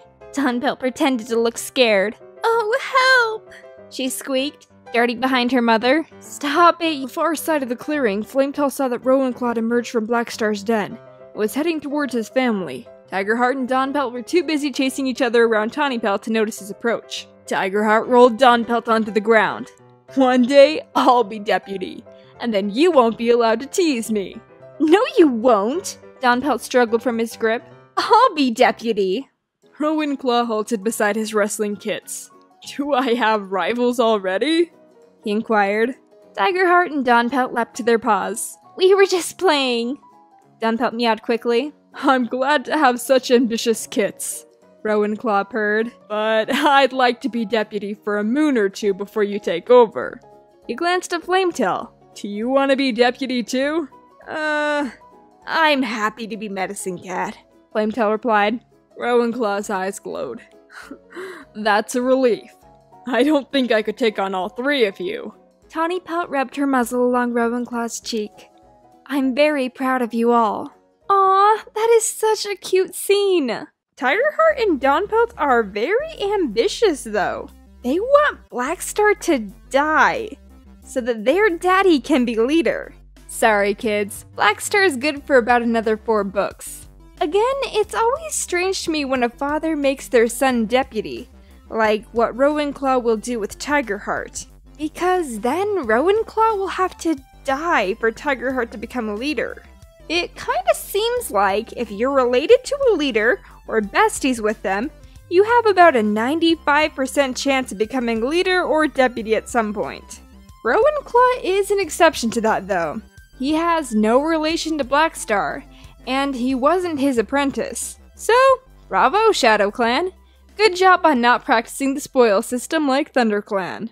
I'd love to hear in the comments section down below what you think about what Rowan-Claw said. Let him serve for a moon or so before letting his kits be deputy. Do you think that Rowan-Claw intended to retire as deputy at some point and not become leader? Because if so, that's not a good attitude to have going into a leadership. Perhaps that's why his leadership crashes and burns so badly. I don't know. Let me know what you think down below.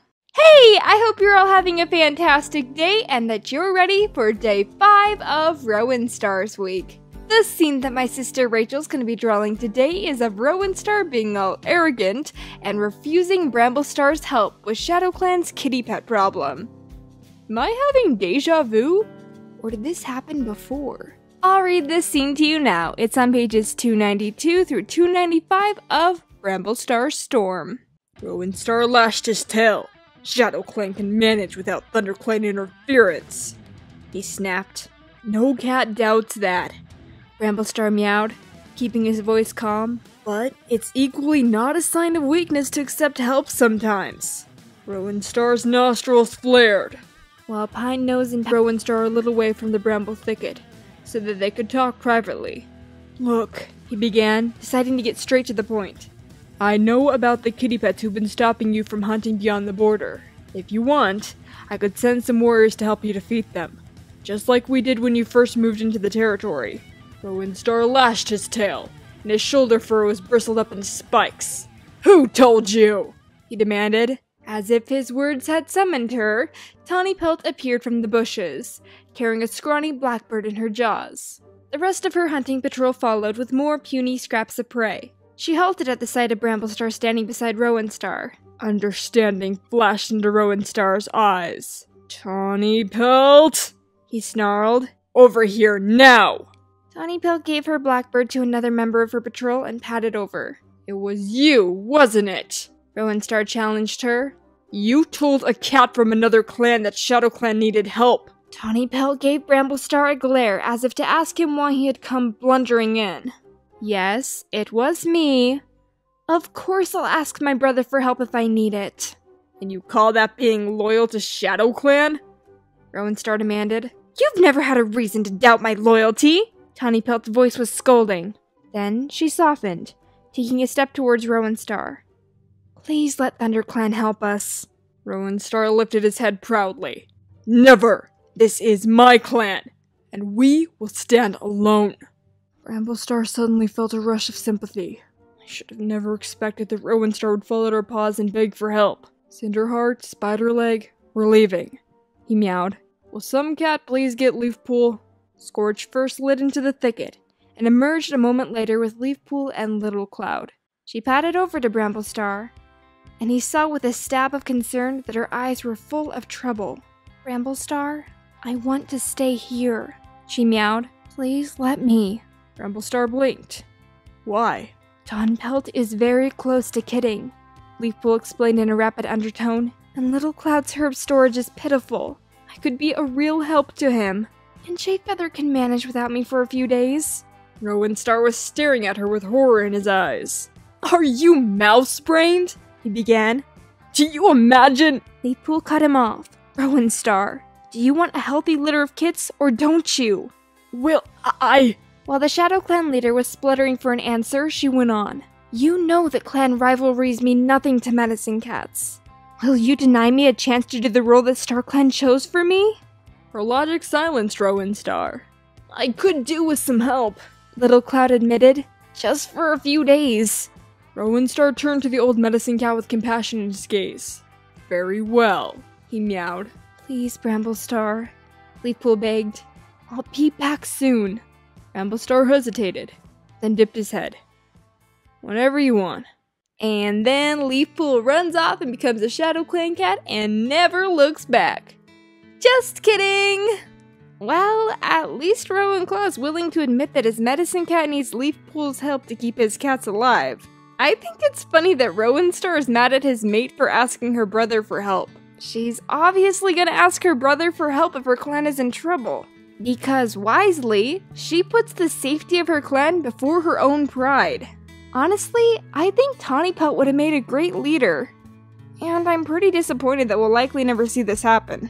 Instead, we get Tiger Clone 3. Woo! What is up with Shadow Clan leaders and not accepting help from other clans anyways?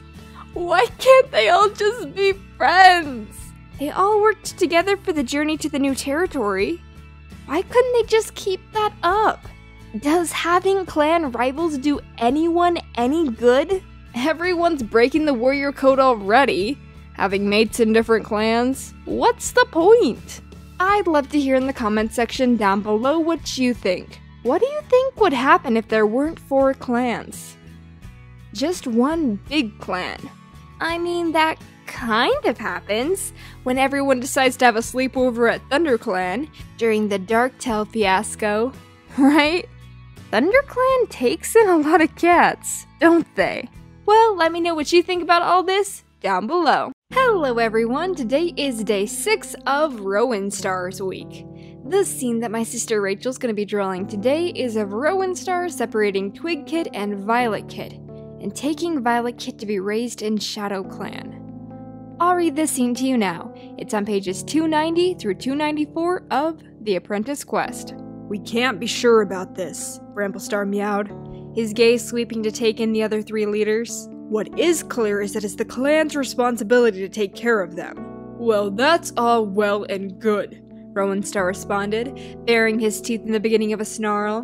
But that doesn't mean that the kits need to stay in ThunderClan. Perhaps they belong in Shadow Clan, with Needlepaw, who helped find and care for them. But they're happy and safe now, Bramblestar argued. It would be cruel to move them. Interest you is keeping the kits for ThunderClan. It looks like that, Bramblestar. Misty Star sounded almost apologetic. But the prophecy came to every clan, not just to ThunderClan. You don't have the right to keep the kits. That's so unfair! Sparkpaw exclaimed, but Alderpaw waved his tail for her to keep quiet. He didn't want to miss a single word of this argument.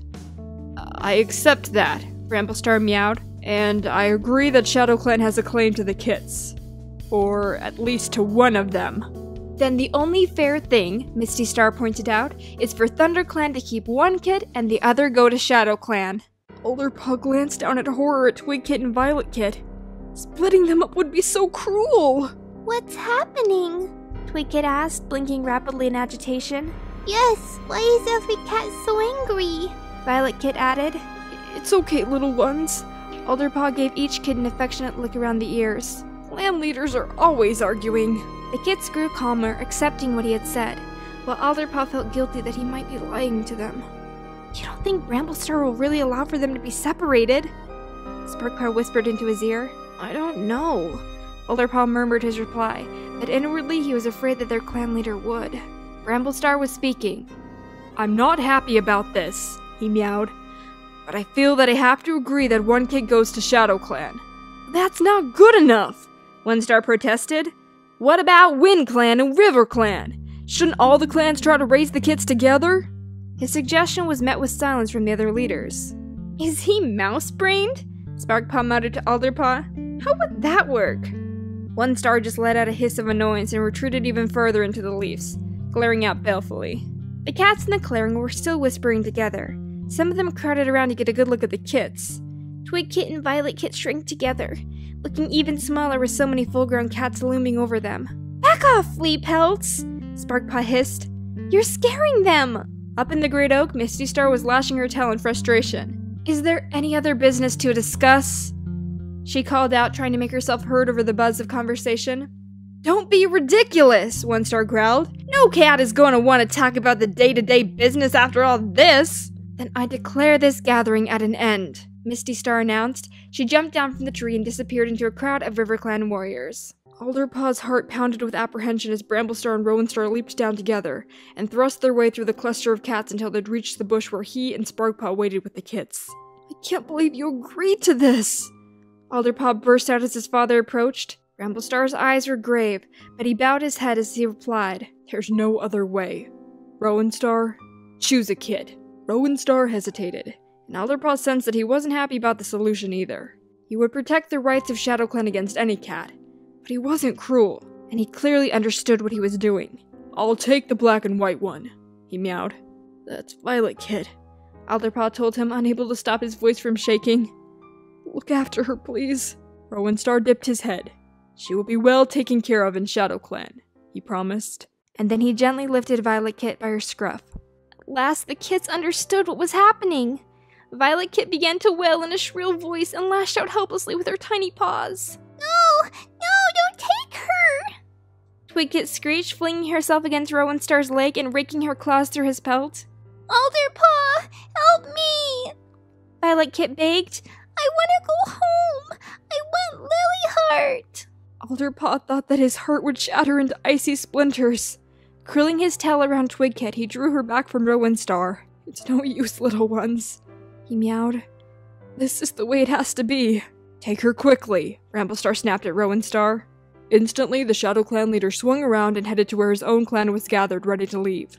Dangling from his jaws, Violet Kit twisted around so that she could still see her sister. Twig Kit! Twig Kit! She kept on calling until she vanished from Alderpaw's sight. "Rowenstar, what the heck? That's just rude to separate two sisters and make them grow up in rival clans. I mean, it's not quite fair for ThunderClan to get them both, but it's also not fair that ThunderClan usually gets to take in all the cats that come from anywhere. They take in Rusty, they take in Broken Tail, they take in Yellowfang, more and more and more and more and more. Maybe it's right for ThunderClan not to get both of these two strong, healthy kits. But I also think that One Star's proposition of all four clans raising the kits could have been considered, or maybe even discussed a little. Why do ShadowClan and ThunderClan only get the special prophecy kits? What's wrong with WindClan and RiverClan? Why are they being discounted at this moment? If the prophecy was truly meant for all the clans, why wasn't there 4 kits to rescue? Anyways, I'd love to hear in the comment section down below what you think of this harming their right to Violet Kit. Or would it have been better for the kits to grow up together, both in... Would they do 1 week in ThunderClan, the next in RiverClan, WindClan gets them on Tuesdays, and ShadowClan on the weekends? I think it would have been amusing to see them attempt to do that. Well, let me know what you think of the whole Twig Kit and Violet Kit separation down below. G'day, Warrior fans! Today is the last day of Rowenstar's week, in which we shall leave him with a lot of unanswered questions. But hey, what can we do? Newest book, Darkest Night, does not come out until November 7th. So until then, we really don't know what became of Rowenstar exactly, except for that he died. So yeah, Tigerheart is next, because as of present time, he is the most current ShadowClan leader to date. But you probably shouldn't date him because he's got a mate and kits now, so I mean, if you have any ideas of speed paints for his week, leave them down below. I could hear ideas in the comments section. But for now, back to Rowenstar. The scene that my sister Rachel's going to be drawing today is of Rowenstar having his position as ShadowClan leader challenged by the rogue Darktail. And nobody really doing anything to stand against this challenge other than Rowenstar's family, Tawny Pelt and Tigerheart. Which is sad, because that means he doesn't have his clan support. I'll read you this mutinous scene now. It's on pages 344 through 348 of Thunder and Shadow. Violet Paw's heart lurched as she saw a shadowy figure streaming into the clearing. She tasted rogue scent, and as the shapes moved into the moonlight, she recognized Darktail, Rain, Raven, and the rest of their campmates. Violet Paw felt sick. Needletail was with them, and Sleek Whisker and Cloverfoot. Every cat from the rogue camp was here except for Beanose. Had she left them? Had the sickness killed her? Violet Paw pressed against Dawnpelt, ashamed of her trembling paws. What are they doing here? Why have they come? Spikefur patted to greet the rogues, dipping his head to Darktail before turning back to Rowan Star. "We need new leadership," he growled. "Strong leadership." Rowan Star's eyes sparked with fury. He glared at Spikefur, and then his gaze flitted angrily round the rebellious cats, before finally resting on Darktail. "Are you suggesting that we give our clan over to rogues?" His mew was icy. Violet Paw saw muscles rippling across Rowan Star's shoulders. His ribs still showed through his pelt from illness, but his hackles rose, and she remembered what a fierce warrior he was. He faced Darktail. "You will take this clan over my dead body!" The light sparked in Darktail's gaze. "That sounds fair." The rogue leader flung himself at Rowan Star. Violet Paw gasped. Rowan Star reared, but the force of Darktail's attack pushed him back. Rowan Star's hind legs trembled as he dug his paws into the earth and braced himself against the snarling rogue. Eyes flashing, Darktail turned his head and bit into the Shadow Clan leader's neck. Rowan Star grunted, twisted beneath Darktail as he tried to shake him off. The Shadow Clan leader must have lost his balance. With a jerk, Darktail flipped him onto his side, jaws still gripping his neck. Help him! Violet Paw stared at her clanmates. They drew closer, their eyes wide with shock. Why doesn't someone help? Her gaze flitted from the clan cats to the rogues. Needletail, where are you? But as soon as she spotted her friend, she knew that she would not stop the attack. Needletail was watching the attack with excitement, just like the rest of the rogues. Rowan Star hissed, struggling free from Darktail's grip. He turned on the rogue leader, but Darktail was quicker. He dived beneath Rowan Star's belly and heaved him off his paws. As Rowan Star fell, Darktail lashed out, slicing the Shadow Clan leader's muzzle. Just then, Tigerheart snarled and leaped at the rogue leader. And Tawnypelt hurled herself after Tigerheart, and together they shoved Darktail away from Rowan Star. Battling him with vicious blows, they drove him back towards his campmates. Tigerheart glared at Tawnypelt. Together they'd been stalking towards the glowering rogues, snarling. Then, suddenly, Tigerheart looked around and seemed to realize that he and Tawnypelt were the only cats moving to defend their leader. "Wait," he hissed to Tawnypelt. Looking around the camp, she dropped to all four paws, narrowing her eyes as she glared at the invading cats. The rest of Shadow Clan watched, unmoving. Tigerheart and Tawnypelt looked at one another, uneasy acceptance flashing in their eyes. And then they slowly backed away. What's wrong with the others? Violet Paw stared at them in disbelief. Did they all truly want a rogue leader instead of Rowan Star? She glanced at Rowan Star as he staggered to his paws. Blood welled on his muzzle and darkened his neck fur. As he backed towards Dawnpelt, Violet Paw could see that he was trembling. Dawnpelt pressed against his flank to steady him. Tigerheart and Tawnypelt joined him, bunching close together like coward mice. Violet Paw blinked at the huddled group of her clanmates, feeling sick. What do we do? She breathed, one eye on the rogues. Rowan Star looked at her, pain showing in his eyes. "We go to the gathering." He patted forward, lifting his chin. Tigerheart and Tawnypelt followed. Violet Paw started after them, Dawnpelt at her side. Spikefur curled his lip. "If you go," he reminded the Shadow Clan leader, "don't come back." And then they try to get the medicine cat to come with them, and they're like, well, I can't leave because everyone will die if I go. And then Dawnpelt's like, well, actually, yeah, I'm not going either. And then Violet Paw's like, wait, I got my friend here, Needletail. She's like my real friend, so I'm not coming either. And so then it just ends up that Tawnypelt, Rowan Star, and Tigerheart leave all alone, the last good cats in Shadow Clan. So now, Darktail's got Shadow Clan in with his kin. If he could see this now, Blackstar would be rolling in his grave. You done messed up, Rowan Star. First you couldn't keep your apprentices in your clan, now you can't even keep you in your clan. I'd love to hear in the comment section down below what you think of Rowan Star's leadership as a whole. Was he a good leader? Or not at the top of your list? How does he rank up for you against our past Shadow Clan leaders? Personally, I love his family a lot, they're really cute, but I don't think he did the best job with Shadow Clan. He couldn't even make it through 3 books as leader. But, I don't know. Let me know what you think down below. Welcome back to the wonderful world of warriors. Today is day 1 of Tiger Hearts Week. Yep, we're gonna be spending the next 7 days with the wonderful Tiger Star 2.0, also known as Tiger Clone 3. If you're not a fan of him, maybe you can take this time to try and get to know his character a little bit better and come to understand him in a new way. But if you are a fan, then you're in luck, because we've got a lot of cool scenes planned for him. So, buckle down, because we're in for quite the ride. A lot of his week will be taking place in his point of view Super Edition, Tiger Hearts Shadow. So a lot of these scenes will be hot off the presses coming at ya. But for day 1, we'll go back to Tiger Heart's apprentice days. So this is during the time that Tiger Paw, Dawn Paw, and Flame Paw are brought to ThunderClan by their mother Tawny Pelt, because crazy stuff is happening in Shadow Clan with Soul and Black Star, people not believing in the warrior code anymore and not really training apprentices. So Tawny Pelt brings her kids over to be trained in ThunderClan, and they get assigned like temporary mentors. So I'll read the scene to you now. It's on pages 90 of Long Shadows. Lion Blaze glanced back to see Firestar arranging mentors for the 3 Shadow Clan apprentices. Flamepaw was paired with Cloudtail, Tigerpaw with Brackenfur, and Dawnpaw with Spiderleg. We'll all go to the clearing for some hunting practice, Sandstorm announced. Following Sorreltail through the tunnel, Lion Blaze couldn't help feeling relieved that the Shadow Clan apprentices weren't receiving any battle training. At least, not yet. If they learned ThunderClan skills, wouldn't that give them an unfair advantage in future battles?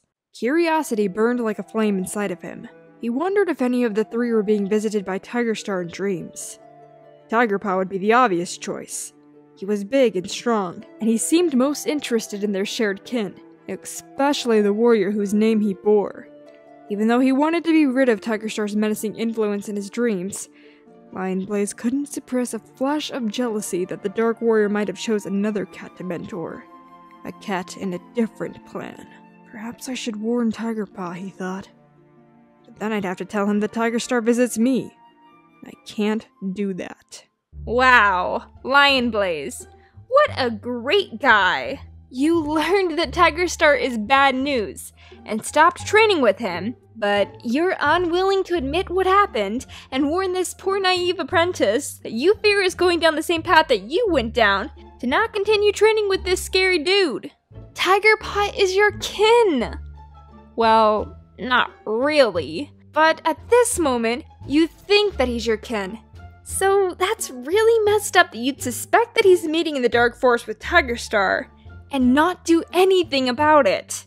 Not even a subtle, "Hey, kiddo, have any interesting dreams last night?" Oh, you're training with your dead evil McGranddaddy Star? Yeah, I did that once too. It's not a great idea. You should stop. That's all he had to say! And Tigerpaw idolized Lion Blaze at this time, so he most likely would have listened and took his advice. I'd love to hear in the comments section down below what you think of Tigerpaw training in the Dank Forest. I'd also like to hear down below what you think of Tiger Star's new Dark Forest warrior design. Look at them innards! Man, you got sliced and diced by Scourge. No amount of healing is gonna fix that. 'Cause you real dead, Tiger Star. Well, let me know what you think about all that down below. Pink Bunny Girl 43 here. Today is day 2 of Tiger Hearts Week. The scene that my sister Rachel's gonna be drawing today is for all those Tiger Heart and Devilwing shippers out there, of the time they confessed their love for each other. I'll read this scene to you now. It's on pages 106 through 112 of Night Whispers. Ahead, a tumbled-down two-leg nest rose up like a gray tree stump, smaller than the abandoned nest in ThunderClan's territory. Half the walls had fallen down, and there was hardly any roof. Wow! Dovepaw raced past Tigerheart and dashed up the pebbly path that led to the den's entrance. She stopped where the shadows filled the opening and turned back to Tigerheart. Is it safe? Tigerheart nodded. Deathpaw crossed the smooth rock that spanned the entrance and padded into the den. Moonlight pooled on the stone floor. She looked up and saw the starry sky. Straight wooden beams crisscrossed it. They must have held the roof up when the nest had been whole. "How did you know about this place?" she called as Tigerheart followed her in. Flametail and I found it when we were apprentices. He leaped up onto the rock jutting above the hole in the wall. We used to play here. With a second leap, he was balancing on one of the crisscrossing logs. It was flat on each side, and he padded along as though he'd done it countless times before. Deathpaw leaped up onto the jutting stone, her heart lurching as her paws slipped. Dust showered down while she shuffled to regain her balance. She eyed the log where Tigerheart had walked, judging the distance carefully, and then leaped. It creaked when she landed, but the wood was rough and soft enough for her to sink her claws into. Chest pounding, she steadied herself and gazed down at the floor below. It's not too far down, Tigerheart called from the other end of the log. Don't be scared. He flicked his tail and then jumped. In a long, arcing leap, he seemed to fly from one log to another, landing solidly and turning back to blink at Deathpaw. Now watch this. Without pausing, he leaped from one log to the next, the entire length of the nest, and then turned and bounded back as though he were leaping stepping stones across a stream. "Be careful!" With each jump, her heart jumped too. That's nothing, he mewed. Landing beside her, he glanced up to where two logs sloped upwards and met at a point. Without warning, he reared on his hind legs and leaped, swinging by his claws from the sloping log before hauling himself up and scrambling to the peak. "Stop it!" Deathpaw could hardly breathe. She couldn't imagine another cat being so strong and nimble. Or brave. Tigerheart slithered down the sloping log and began to spring back towards her. As he landed on the log next to hers, it creaked. The sound sent Deathpaw's thoughts spinning back to the hollow where the beach, its great trunk groaning and splintering, had toppled onto the camp. "Watch out!" A shriek ripped through her throat, and she leaped across the gap, clasping Tigerheart in her paws and sending them both hurtling onto the floor. They landed with a thump on a soft pile of moss. Dust clouded around them. Her eyes were streaming and throat burning. Deathpaw wriggled her paws. "Are you okay?" Tigerheart didn't reply. "Oh, StarClan, let him be okay. Tigerheart!" I think I'm okay. A muffled voice sounded from beneath her. But you're gonna have to get off me so I can find out. Mortified, Deathpaw wriggled away. "I'm sorry," she squeaked. "I didn't mean to land on you." Tigerheart sat up. He lifted one forepaw and then the other, and then shook his head. I'll live," he announced. His gaze was warm but puzzled. Deathpaw fought the urge to stare at her paws. "What happened?" he asked. She glanced up at the log. It was still in one piece. I heard a crack," she mewed apologetically. "I thought it was about to break." Tigerheart followed her gaze, squinting a little. "Wow," he breathed. "Wow?" "Can you see that tiny splint?" Deathpaw looked harder until she saw in the moonlight a small, fresh crack on the log. "You've got even sharper ears than I thought." Tigerheart's whiskers twitched. "You saved my life." He scrambled to his paws and began to circle her, tail high, a purr in his voice. "Without you, I'd be dead now. You're my hero. How can I possibly thank you?" Deathpaw lifted her chin, playing along. "You must bring me mice," she meowed haughtily, "and a fresh squirrel every day for a moon, and new moss for my nest, and..." She flicked his chin with her tail tip. "You must follow me around all day and pick the burrs out of my pelt." The playfulness drained from Tigerheart's warm amber gaze. Deathpaw tensed, wondering if she'd teased him too much. "I'd gladly do all that for you." His mew was as steady as his gaze. "You didn't have to save my life first." Deathpaw stared back. "I didn't really save your life," she whispered. "It was just a tiny crack. That log could still hold your weight." "Maybe," Tigerheart agreed. "But you were worried about me. That means you care, right?" Deathpaw saw doubt flicker in the young ShadowClan warrior's gaze. "I mean, you care more than if we were just friends," he pressed. Deathpaw swallowed. For the first time, she actually felt like she had the power of the stars in her paws. "Yes," she breathed. "Yes, I care." Her heart twisted in her chest, half in pain, half in joy. "I shouldn't, but I do."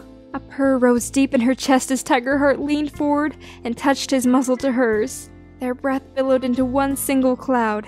He twisted his tail around hers and warmth spread beneath her pelt. Tigerheart sighed. "We'd better get back before we're missed." He pulled away, but only far enough to let her get to her paws. Together, they padded through the nest's entrance, fur brushing fur. They paused on a smooth rock, and Dovepaw stared out at the forest stretching down towards the distant lake. This is going to work, right? Yes, Tigerheart promised. No boundaries are ever going to be strong enough to separate us. Dovepaw blinked at him. Really? She wanted to believe it. She had to believe it. Nothing had ever felt so important. Let's meet again before Half Moon, Tigerheart suggested. Tomorrow. Dovepaw felt bold. Do you think we can leave the camp 2 nights in a row? Tigerheart's eyes widened. You'd take that risk? It's worth it. She brushed his cheek with her nose. His scent felt warm on her tongue. He was hers now. He didn't belong to Shadow Clan. They belonged to each other. What about your den mates? Tigerheart pulled away. They'll notice you're gone. It's just Ivypaw now. She won't tell. She felt him stiffen. Ivypaw?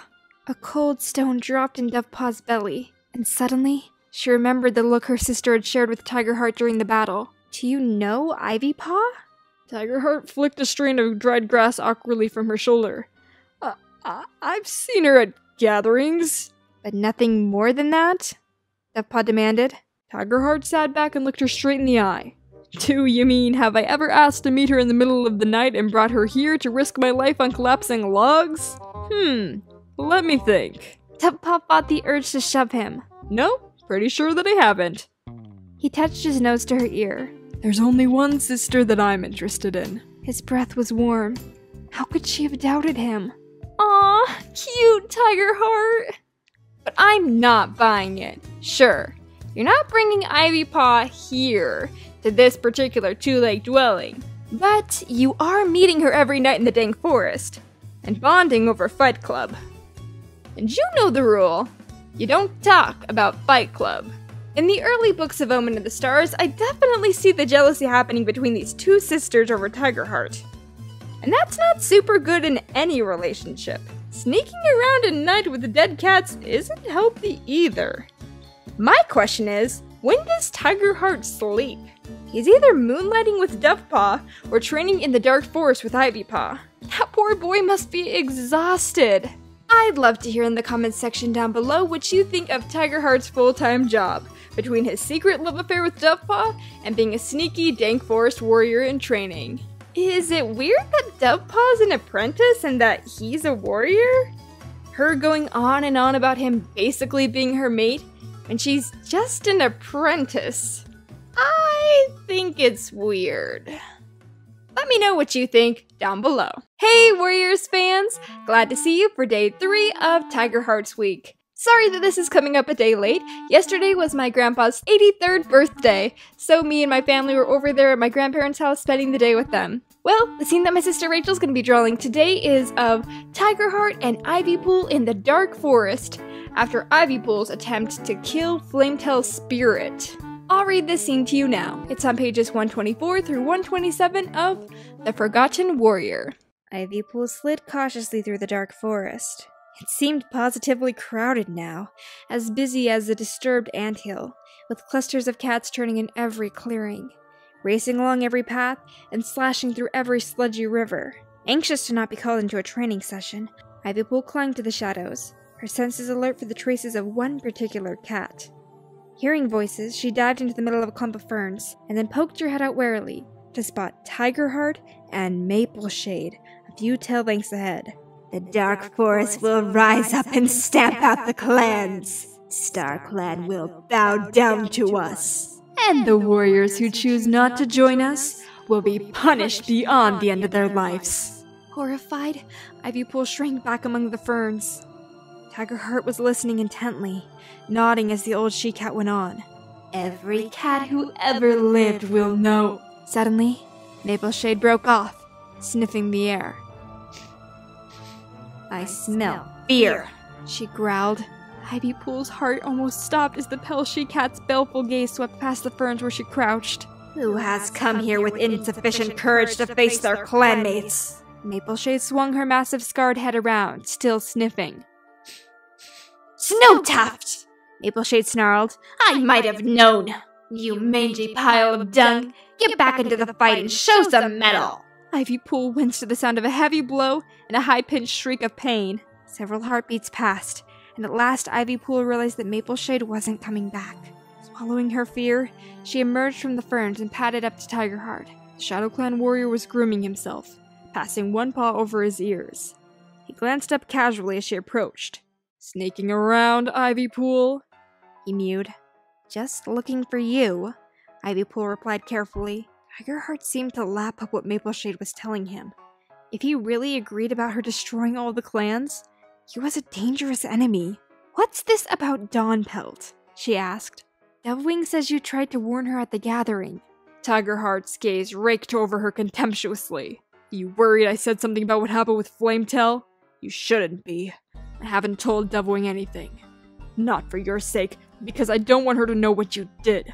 "I didn't do anything," Ivypool hissed, her neck fur beginning to rise. "Only because I stopped you," Tigerheart growled. Ivypool's claws worked in the cold, dark grass. "It was a test! What could I do?" "Nothing could justify you destroying my brother's spirit," Tigerheart retorted. Ivypool knew that he was right, but there's no way I can tell him. I have to hide the fact that I'm spying for ThunderClan. "So what's all this about Dawnpelt?" she prompted. Tigerheart hesitated. "Dawnpelt blames Jayfeather for Flametail's death by the lake," he meowed at last. "That's ridiculous!" Ivypool exclaimed. Tigerheart shook his head. His hostility swallowed up in sadness.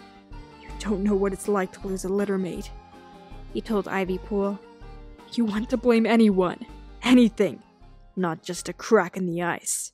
Oh, she'll know how it feels to lose a littermate soon enough, when everybody jumps ship at ThunderClan, leaving Ivypool without her sister and apprentice. Rip Ivypool. But back to Tigerheart. It's weird that he's listening in so intently to Mapleshade's scary plans. But we later find out that he's spying for ShadowClan in the Dark Forest. So he's not actually helping these Dark Forest cats plan to destroy the clans. He's just pretending, like Ivypool, so that they can get the upper hand on them later. I'd love to hear in the comments section down below what you think of Tigerheart's character. Why do you think he decided to be a spy in the Dark Forest? And did him and Ivypool training there really help out in the end? And did their spy knowledge affect the outcome of the final battle? Well, let me know what you think down below. Hello, today is day 4 of Tigerheart's week. Coming up super late, I'm so sorry, but I've been kind of under the weather and kind of sick, so hope you guys enjoyed this speed paint coming at you now. The scene that my sister Rachel's going to be drawing today is of Tigerheart learning that Devilwing is expecting his kits, and that she wants to leave the clans. I'll read this scene to you now. It's on pages 7 through 14 of Tigerheart's Shadow. Ears pricked, he rounded a bramble patch and crossed a stretch of withered ferns. His heart quickened as he imagined Devilwing scanning the forest, hoping to catch a glimpse of him. A purr rumbled in his throat. He was nearly there. The misty air forest licking his pelt. Please still be waiting. He raced up the slope to where the trees thinned. Ahead, the sunshine seeped through the mist and lit the sheltered glade. Beyond the bracken, he saw pale gray fur. His heart soared. Devilwing! 2 days apart had been too long. He crashed through the damp undergrowth and scrambled to a halt beside her. Her eyes flashed with relief. "You came!" Devilwing thrust her muzzle into his neck fur. She was trembling, and he thought that he could hear a note of worry in her mew. She was silent so long. Apprehension spiked through Tigerheart's fur. "Did some cat find out about us?" "No." Devilwing's ears twitched nervously. "What is it then?" Tigerheart stared at her blankly. What could be so bad that she couldn't find the words? "Something's wrong. I can tell." "Have you stopped loving me?" He braced himself. I'm expecting kits." "Kits?" Shock numbed him. "Mine?" He wasn't thinking straight. "Of course yours." "Not Bumblestripes?" I mean, it's a valid question, but okay. Fury flared in Devilwing's eyes. She lifted a paw to bat his muzzle. He barely felt it. He was too shocked by what she'd said. Kits. Our kits. He took a deep breath to gather himself. The last thing Devilwing needed was him gawking in thin air. "That was a dumb thing to say. I'm sorry. You just took me by surprise." Then, the tingling of joy he'd been starting to feel began to fade. Have you told Ivypool? Deathwing had always been close to her sister. Ivypool barely talks to me these days. I think she suspects I'm seeing you. She stared at the ground, her eyes full of sadness. Alarm rippled through Tigerheart's pelt. His breath quickened. How could they hide their relationship now? What would this secret do to ShadowClan? It was already so fragile. Cats were bound to take sides in a scandal like this. And the fallout might destroy the uneasy peace that passed for unity since the rogues had left. He saw the expectation in Deathwing's gaze shrink to disappointment as he stared at her wordlessly. His thoughts were spinning, but he had no idea what to say. She looked away. This makes things so much harder, doesn't it? Tigerheart shook his head. Having kids with Deathwing was something he dreamed of, and yet, it's bad timing, Deathwing.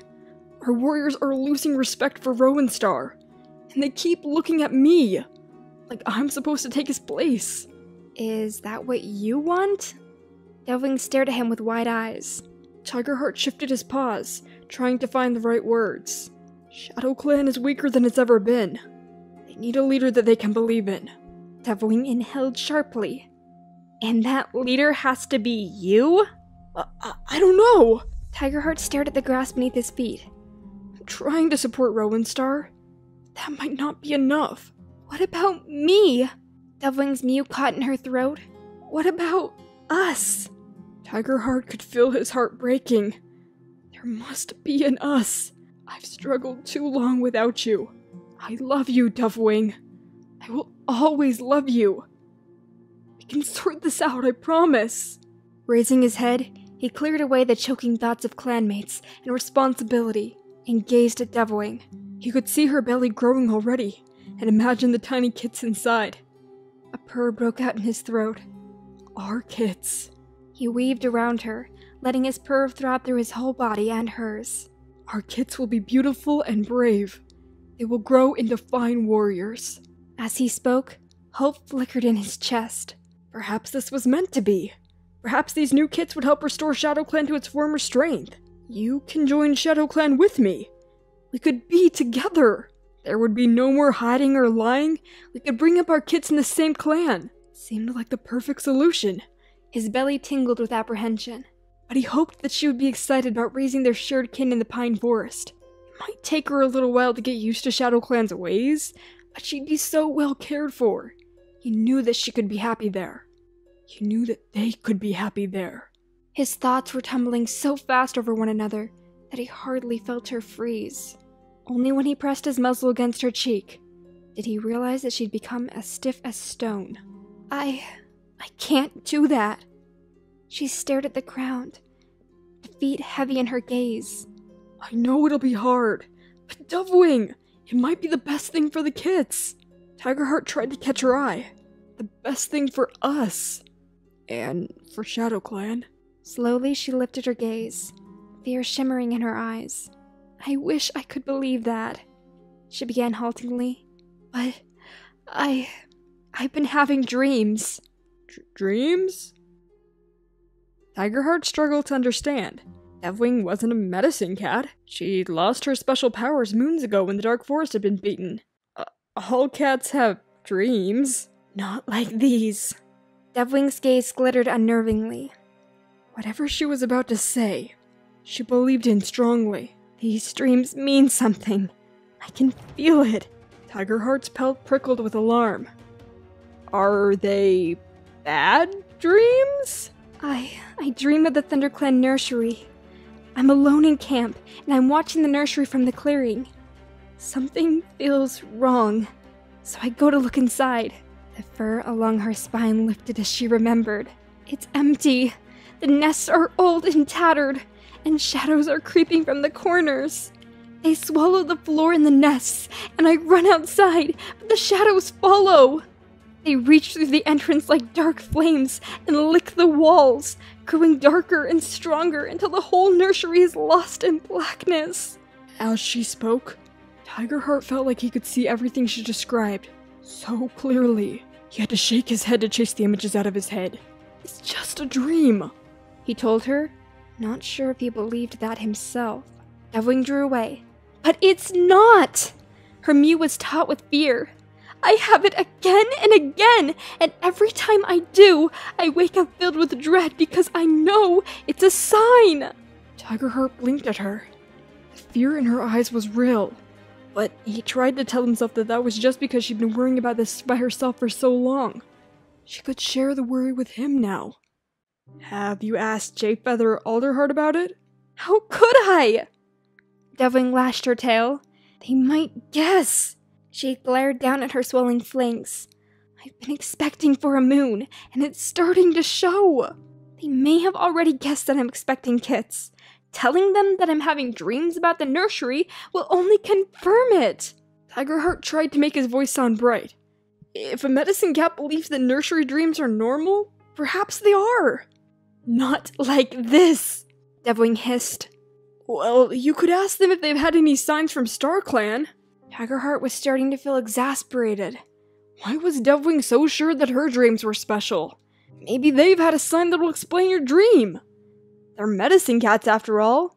You aren't. I don't need a medicine cat to explain my dream. Deviling's eyes flashed with frustration. I know what it means. It means that our kids mustn't be born in ThunderClan. Tigerheart puffed out his pelt eagerly. So, maybe you're meant to join ShadowClan. That's great! I know you'll be happy with us. Don't worry about any cat's reaction either. No cat has time right now to get mad at having a ThunderClan cat in camp. And if we bring new kits, new life to ShadowClan, then every cat will be happy. Because we'll be making ShadowClan stronger. No, Deviling glowered at him. I'm not raising our kits in ShadowClan. Believe me, I've thought about that. And I know it's what you want, but that's not what's right for us either. Tigerheart forced his pelt to smooth. Neither ThunderClan nor ShadowClan? What then was she thinking about? Deviling's Mew was firm.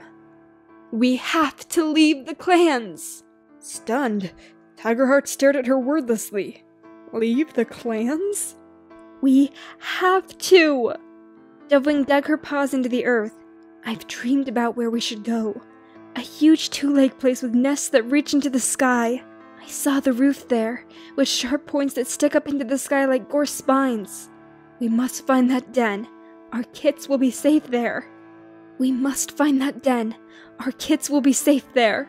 Tigerheart's pelt bristled with anger. This is nonsense. Why would our kits be safer in a strange two-leg place? How can we raise them away from the clans? Our clans are what keeps us all safe. The clans are a mess. So many cats have died fighting for territory lately. Who's to say that there even will be clans a few moons from now? So, you want to run away? Tigerheart could hardly believe this was happening. You want to abandon your clanmates? You want to bring up our kids so that they never know their kin or the warrior code? No! Desperation sharpened Deviling's Mew. I don't want any of this! I just know where we must go. The dreams come every night. I don't just see them. I feel them. If I ignore what they tell me, I feel that something terrible will happen to our kids. Tigerheart turned in an anxious circle, his thoughts fighting one another. This isn't a choice for me. Deviling's Mew hardened. It's what I must do. Tigerheart felt sick. I can't just leave. Deviling's eyes were stricken with panic. Tigerheart looked away. His forepaws twitched, as if ready to walk with her as far away from here as she wanted to go. But his hindquarters felt heavy, like they wanted to pin him to the ground so that he could never leave ShadowClan. He yearned to be with her, but he was afraid to abandon his father when things were so terrible. It made him feel like his body was being torn in two. Tigerheart! She sounded anxious. He felt her breath on his cheek, and he forced himself to look at her. I don't want to do this without you, Tigerheart. Her Mew was shaky. I need you. ShadowClan needs me. Tigerheart mewed desperately. Rowan Star can't lead without my help. You're right, ShadowClan is a mess. If I leave, it may not survive. Then stay. Deviling's green eyes flashed with rage. If your clan is more important than your kits, then stay with them. I'm going. She backed away from him, grief twisting her face. My clan can look after itself. I'm protecting my kids. Dovewing! Desperation spiked Tigerheart's pelt. We'll be able to better protect ourselves if we stay with our clans. She held his gaze. I'm leaving in 3 days. If you want to leave with me, then meet me here. If not, Her tail bushed, and she looked at the ground briefly. Whatever she had to tell him next seemed hard for her to say. I will go without you! Then she turned and pushed her way through the undergrowth. Tigerheart stared after her, his heart beating so loudly in his ears that it drowned the sound of the birdsong. Gusts of wind sent through the mist swirling around the trees rocked their branches. He felt dizzy. Dovewing had given him an impossible choice. She needed him. His unborn kids needed him. But so did ShadowClan. Who needs me the most? Wow, that's quite the ultimatum, Dovewing. True, the clans are a mess. But they're only gonna get worse if you leave. And you're tearing Tigerheart in two. Asking the impossible. For him to choose between loyalty to his clan and his father, and his love for you. As you can see, he's in quite the pickle. Should he leave ShadowClan to fall on its head and crumble away into nothing? Or follow his true love off into unknown dangers? You know it's gonna be hard either way. Pick your poison, Tigerheart. I'm not gonna spoil it by telling you exactly what he did, because it's a pretty good read, and I suggest you go and get the book for yourself. But I'd love to hear in the comments section down below what you think of Dovewing asking this of Tigerheart. If you were in his paws, what would you do? He's held responsible both ways. He has a responsibility to his unborn kids, and a responsibility to ShadowClan as their deputy. But who needs him more? Let me know what you think down below. Hey! I hope you're all having a fantastic day and that you're ready for day 5 of Tigerheart's Week.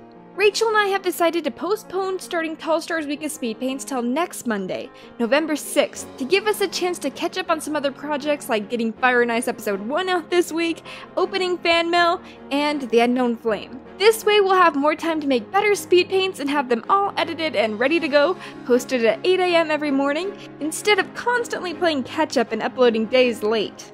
So, I hope you guys understand and enjoyed these last few days of Tigerheart. We'll be starting Wind Clan Leaders next Monday. Anyways, the scene that my sister Rachel's gonna be drawing today is of Tigerheart, Dovewing, and their 3 newborn kids. Light Kit, Pounce Kit, and Shadow Kit? A little on the nose there, but okay. But if that kid ends up being Shadow Star, I swear. I'll read this scene to you now. It's on pages 187 through 190 of Tigerheart's Shadow. Tigerheart was suddenly very aware that he was alone with Dovewing and their 3 newborn kids. His fur prickled uneasily. What was he supposed to do now? Dovewing lapped the kids until their wet fur fluffed out, and then she nosed them towards her belly, where they nuzzled until they found milk. Dovewing purred and curled around them. She seemed to know what to do instinctively. So did the kids. Tigerheart's belly tightened as the huge responsibility of taking care of them gripped him. The freedom that he'd felt since leaving ShadowClan seemed to evaporate like morning mist. Suddenly, all the ties that had once held him were binding him again. He had left his clan, but it had traveled with him. These kids were his to protect and to raise. They were as much a part of him as ShadowClan, and he was a part of them. Dovewing looked at him, her eyes sleepy and full of love. Aren't they perfect? Yeah. Tigerheart crouched awkwardly beside the nest and stretched his muzzle in to sniff them. In the shadow beneath the ledge, he could see their colors now. One she-kit was gray, like Dovewing, and the other tabby was like him. And the tom-kit was a gray tabby, with wide dark stripes along his flanks. They smelled warm and sweet. The tom-kit mewed indignantly. as Tigerheart lapped his rabbit-soft fur and pressed closer to Dovewing's belly. I don't think he likes me, Tigerheart murmured anxiously. Of course he does. You're his father. Dovewing touched her paw to Tigerheart's cheek, and the tenderness in her touch made him feel guilty all over again about their argument. I'm sorry, he murmured. Perhaps I shouldn't have told you about Puddleshine's dream. But I couldn't lie to you. You have to believe me that you're the most important thing in my life. Without loyalty to my clan, what would I be? She gazed at him softly. I know. Your loyalty makes you who you are. And I know that you will love our kids with the same fierce loyalty in which you love your clan. I love you, Tigerheart, and I would have loved you even if you hadn't followed me here. I will always love you. She paused, her green eye shining. Not just because you're the father of my kids, but because you're you. I'm sorry I made you choose between your clan and me. No cat should ever have to make that choice. I was scared of facing this alone. I've been a coward. No. He licked her cheek fiercely, his heart bursting out with pride. You've been brave, so very brave. And I would have loved you too, even if my clan had kept me from you. Nothing could stop the way that I feel about you. She returned his gaze steadily. We will always love each other, but we have a responsibility to our clans and to our kids. We are warriors. Tigerheart cut in. And our kids will be warriors too. Deathwing nodded. They will be raised in a clan. Tigerheart searched Deathwing's gaze, relieved to find agreement shining in their green depths. Yes, he purred. Deathwing purred too, and then added, but first they must be weaned and grow strong enough to travel. They are not going in the belly of a thunder snake. Tigerheart mewed firmly. No, Deathwing gave a meow of amusement. Thunder snakes can fill their bellies with 2 legs. Our kids will walk. Tigerheart saw tiredness in her eyes. You must be exhausted. Sleep now. I'll keep watch. Deathwing blinked at him gratefully, and then cast her gaze across the cavern. The guardian cats sat in groups, sharing prey. Mittens was leading Pipsqueak and Blaze through the entrance. Fierce dozed in a strip of sunshine. There's no need to keep watch, she meowed sleepily. They'll keep watch for us. She closed her eyes and let her chin rest on her paws. The kits had grown still and were purring softly. Tigerheart rested his head on the side of the nest, contentment enfolding him like a warm breeze. As he watched Deathwing sleep, he heard paw steps behind him, and he lifted his head and looked around. Spire was padding towards him. The clear, bright gaze he'd had while he was helping Deathwing kidding had given way to the glazed look Tigerheart had seen in the Tom's yellow eyes when they first met. Was he having one of his visions? Tigerheart sat up, walking his way to the kits. Spire, are you okay? Spire peered past him, staring directly at the dark gray tomcat. His fur ruffled along his spine. This one will see into the shadows. Tigerheart tensed. What do you mean? Spire looked at him vacantly, and then patted away. Tigerheart shook out his fur, irritated by the uneasy feeling Spire had awoken beneath his pelt. Don't be silly. He's not a medicine cat. He stared after Spire. Why did he speak of shadows again? Did this Tom have some strange connection with ShadowClan? Was StarClan speaking through him?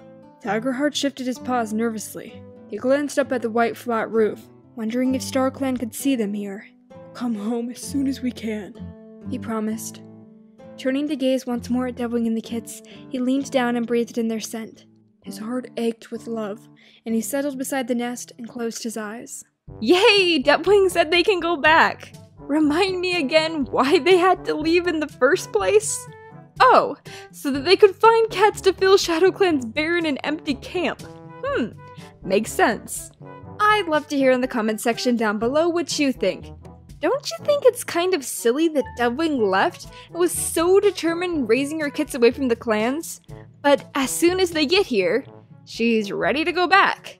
It's more dangerous to travel with kits. I learned that lesson from Bluestar and Mosskit. Anywho, let me know what you think of Deathwing and Tigerheart's new kits down below. Do you think that they'll be the main focus of upcoming Warrior Cat books? Also, does Shadowcat have 6 toes? Let me know down below. Welcome back, Warriors enthusiasts! Today is day 6 of Tigerheart's Week. The scene that my sister Rachel's gonna be drawing today is, spoiler alert for Tigerheart's Shadow of Tigerheart's Death. I'll read this scene to you now. It's on pages 385 through 390 of Tigerheart's Shadow. Tigerheart! Deathwing's mew was taut. He looked at her. She was still watching the kits. Had she spotted the hunting patrol? What is it? He followed her gaze as she raised her eyes to the canopy. A dark shadow flitted between its branches. Tigerheart's pelt spiked with alarm. Owl! It was gliding silently above the kits. His heart lurched as he saw it swoop. With a gasp, he leapt the camp wall and pelted towards Pounce Kit. Hide! Light Kit and Pounce Kit scattered into the bracken. Sun Kit stared at him, her eyes wide. And Hollow Kit seemed rooted to the spot. Tigerheart looked up as he felt wind from the owl's wings. The owl was so huge that it blocked out the sky. Held pushing, he saw its talons reach for Hollow Kit. He lunged forward and pushed the kit clear, and then reared to beat away the owl. Gray fur flashed at the corner of his eye. Devilwing leaped for the owl, her claws outstretched. Rah! With a screech, she tore at the wing as it began to lift. Tigerheart glimpsed its beady eye as it flapped its giant wing, knocking Devilwing away. Tigerheart slashed at his chest, blinded by a flurry of feathers. Then pain pierced his flanks. Talons clutched him as hard as stone. Shock pulsed in his chest as he felt himself lifted. The owl had caught him. He thrashed helplessly in its grip as the earth fell away from his paws. Wind rushed up around him as the owl rose among the trees and guided between the branches. A moment later, the trees were below him. Tigerheart struggled for breath as the air rushed around him. Dizzy with terror, he stared at the ground, disappearing into shadow. Devilwing and Berryheart were screeching. Their cries echoed far below. The kits mewed in terror. Panic shrilled beneath his pelt. Numb with fear, Tigerheart twisted between the owl's talons and swung his paws around. Claws stretched out, he sliced at the owl's belly. The owl screeched in pain and loosened its grip. Tigerheart felt himself slipping from its talons. His heart leapt into his throat. Wind battered his pelt as he fell, his thoughts reeling. He flailed, grasping at nothing. Then, branches whipped his face and battered his flanks as he dropped through the canopy. He saw the tree trunks blur around him, and then he hit the ground. The thump of earth against his chest knocked the breath from him. And then, everything went dark. Blazing pain dragged Tigerheart into consciousness. Agony seared in his chest and seemed to reach through his body to the tip of each hair on his pelt. He wanted to hide and sleep, but pain forced him awake. Reluctantly, he opened his eyes. He was lying on his side, paws stretched out in front of him. Around him, the night had swallowed the forest. Tigerheart! Relief throbbed in Devilwing's mew. He felt her muzzle sink into his neck fur. He groaned at the weight of it. She jerked away. Can you move? Fighting pain, Tigerheart rolled onto his paws and forced himself up. The world spun as he fought for breath. Stones seemed to grip at his chest, while rats gnawed inside his belly. He collapsed. Are his legs broken? Rippletail thrust his muzzle close. He sounded scared. Let me see. Cinnamon ducked closer and began to run her trembling paws over his pelt. Their voices sounded distant. Through the fog of pain, Tigerheart became aware of cats around him. Cloverfoot, Rippletail, and Sparrowtail clustered beside Ant and Blaze. Hollow Kit, Sun Kit, and Spire Kit hid behind Berryheart. The Queen stared at Tigerheart, rigid with shock. Light Kit, Pounce Kit, and Shadow Kit stood behind Devilwing, fear glittering in their eyes. Cinnamon sat back on her haunches. I can't feel any broken bones. She lowered her voice so the Tigerheart had to strain to hear. But, there's swelling in his belly. What does that mean? Devilwing whispered in panic. Something's broken inside. Cinnamon's gaze darkened. Can you do anything? Devilwing was trembling. I can give him thyme for shock, Cinnamon murmured. Devilwing stared at her. Didn't you learn anything else when you were with the Guardian Cats? Cinnamon stared back helplessly. Devilwing's eyes flashed with frustration. She turned to Blaze. What about you? You worked with Spire's site? Did he teach you anything? Blaze blinked at her nervously. We never had to treat injuries like this. Cloverfoot caught Tigerheart's eye. He's probably just badly shaken. We should let him rest. He heard the lie in her mew. Going to die. He tried to focus on Devilwing, fear flickering beyond the pain. Don't let the kids see. Devilwing's eyes misted with grief. Someone has to help him. She looked at the stars. This can't be happening. Tigerheart struggled to speak. So little breath. I'm sorry. For a moment, grief clouded the pain that scorched from his belly to his chest. He was breaking Devilwing's heart. And the kids. They watched, their eyes round with fear. He tried to meet their gaze. You saved Hollow Kid. Fairy Heart's breath bathed his muzzle. She was leaning close. How can I ever thank you?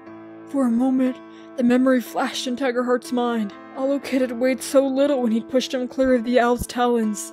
Terror flooded him as he remembered the claws curling around his flanks and the ground falling away.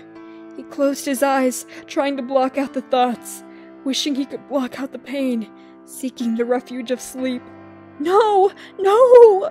Paws shook him. Delving was glaring into his eyes. You mustn't sleep! Determination hardened her gaze. Grief was gone. Her green eyes were clear with purpose. We're going to get you to a medicine cat. How? Rippletail gasped in shock. Deviling ignored the tabby tom. She was glaring at Shadow Kid. How far is it to the lake? I don't know. Shadow Kid flinched from her. There's a 2-lake place, and water, and the moor. Tigerheart said it's no more than a 2-days walk. Cloverfoot reminded her. Deviling was still glaring at Shadow Kid. Is that what it looked like in your dream? She snapped. Houndskid darted to her brother's side. Don't scare him. She stared defiantly at her mother. He'll help if he can. Deviling shifted her paws, taking a deep, slow breath. You're right. I'm sorry, Shadow Kid. Tigerheart could feel that she was forcing herself to be calm. She blurred in front of him. The frozen forest seemed to whisper around him. He could smell the frost and imagine it creeping across the grass towards him. He pictured it, stilling over his body and drawing the last drop of warmth from his pelt. Tiredness pulled him deeper into the earth. Stay awake, Tigerheart. Deviling's muzzle was beside him. Her voice was soft. We're going to save you. I can't lose you. Not after all we've been through. There's so much left for us to do together. Our future is beside the lake. We've always known that. I won't let that future be snatched away from us now. Her gaze fixed on his. Do you want to live? Yes. He shuddered as he breathed. Then you have to get to your paws. She straightened and swished her tail. We have to leave now. We're going to the lake. He can't walk that far. Sparrowtail's eyes widened. Cloverfoot stepped forward. He can if we help him. It's his only chance. Ah! What? A 2-day walk? How are they going to make it to a healer in time? Tigerheart can't die. This is his super edition. He has kits and a family. His clan needs him. Shadow Clan will surely fall without him. Star Clan must have known all these things and actually cared for once, because they are surprisingly willing to bring Tigerheart back from the dead, preemptively using one of his 9 lives to bring him back. But more on that tomorrow. I'd love to hear in the comments section down below what you think of Tigerheart's death. Swooped up by an owl. At first, I was like, what? No. But then I looked up owl attacks, and owls are actually pretty ruthless. They snatch up cats all the time. I even saw a picture of an owl grabbing a guy by the hood of his jacket. Scary, right? And Harry Potter had me convinced that owls were nice. Well, let me know what you think about all this down below. Hey there! Today is day 7 of Tigerheart's week, in which we will end his week and head over to our final clan, Wind Clan, where we'll be featuring Tall Star. If you have any ideas for his week, feel free to comment them down below and I'll check them out.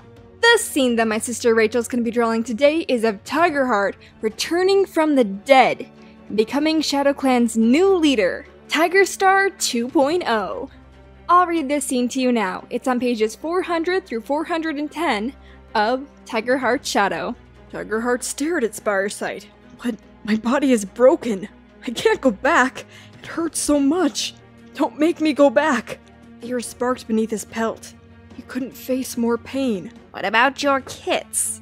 Tigerheart looked down at Pouncekit, Lightkit, and Shadowkit once more. Their shoulders sagged with a sorrow only a grown cat should know. Grief crushed his heart. Duffwing is strong, he told Spiresight. She's a great mother. She can raise them in ThunderClan. They will never know the pull between the clans as we did. Spiresight stared back bleakly. Without Shadow Clan, there can be no Thunder Clan, no Wind Clan, no River Clan, no Sky Clan. 5 clans or none. Shadow Clan needs you, Tigerheart. It's not your time to die. You have to go back. Tigerheart stared at the healer. His thoughts were whirling. Below there was pain and struggle and responsibility. Everything that had weighed his paws while he was still alive waited for him. So did Deathwing and their kits. Was life with them worth the hardship of living? He dipped his head. "You're right," he breathed. "It's not my time. I want to go back." As he spoke, the forest shifted and blurred. Shadows engulfed him, lifting him up until he was spinning among the stars. He closed his eyes, bracing himself for pain and cold, and drifted down onto the chilly stone. He opened his eyes. The exposed rock beneath his paws stretched out towards the night sky on every side, blinked in surprise, and saw starry cats moving around him. StarClan? Their pelts glittered like fire and ice. They carried the scent of the seasons. Stone-cold snow mingled with sweet blossoms, Leaf musk tinted with sharp sap tang. Rowinclaw stepped forward. Countless eyes reflected the starlight, watching as Rowinclaw padded towards Tigerheart. "My son!" He stopped in front of Tigerheart and gazed with eyes brimming with love. "We knew this day would come." Tigerheart frowned, puzzled. "You knew that I was going to die?" Rowinclaw tipped his head, blinking gently. "Do you know what happens now?" Tigerheart shifted his paws, self-conscious under the gaze of so many cats. I'm being sent back? But how? There is only one way a cat may receive another life." Rowinclaw paused as Tigerheart struggled to understand. A leadership ceremony? His pelt pricked with anxiety. "I'm not ready," he blurted. I'm not strong enough to lead a clan." "Really?" Rowinclaw gazed deep into Tigerheart's eyes. Memories shifted as though woken by his father's gaze. He had persuaded Scorchfur and Juniperclaw to stay with ShadowClan. He journeyed into the cities to find Deathwing and his kits. He'd helped the Guardian Cats learn to defend what was theirs. And he'd led his family and friends home. Rowinclaw broke their gaze with a blink. "You will never be any more ready than you are now." He leaned forward and touched his nose to Tigerheart's head. Fierce heat seared through Tigerheart's pelt. Flames seemed to burn away at his fur, like grass on a prairie fire. But he could not flee. His paws were weighted like stone. "With this life I give you strength.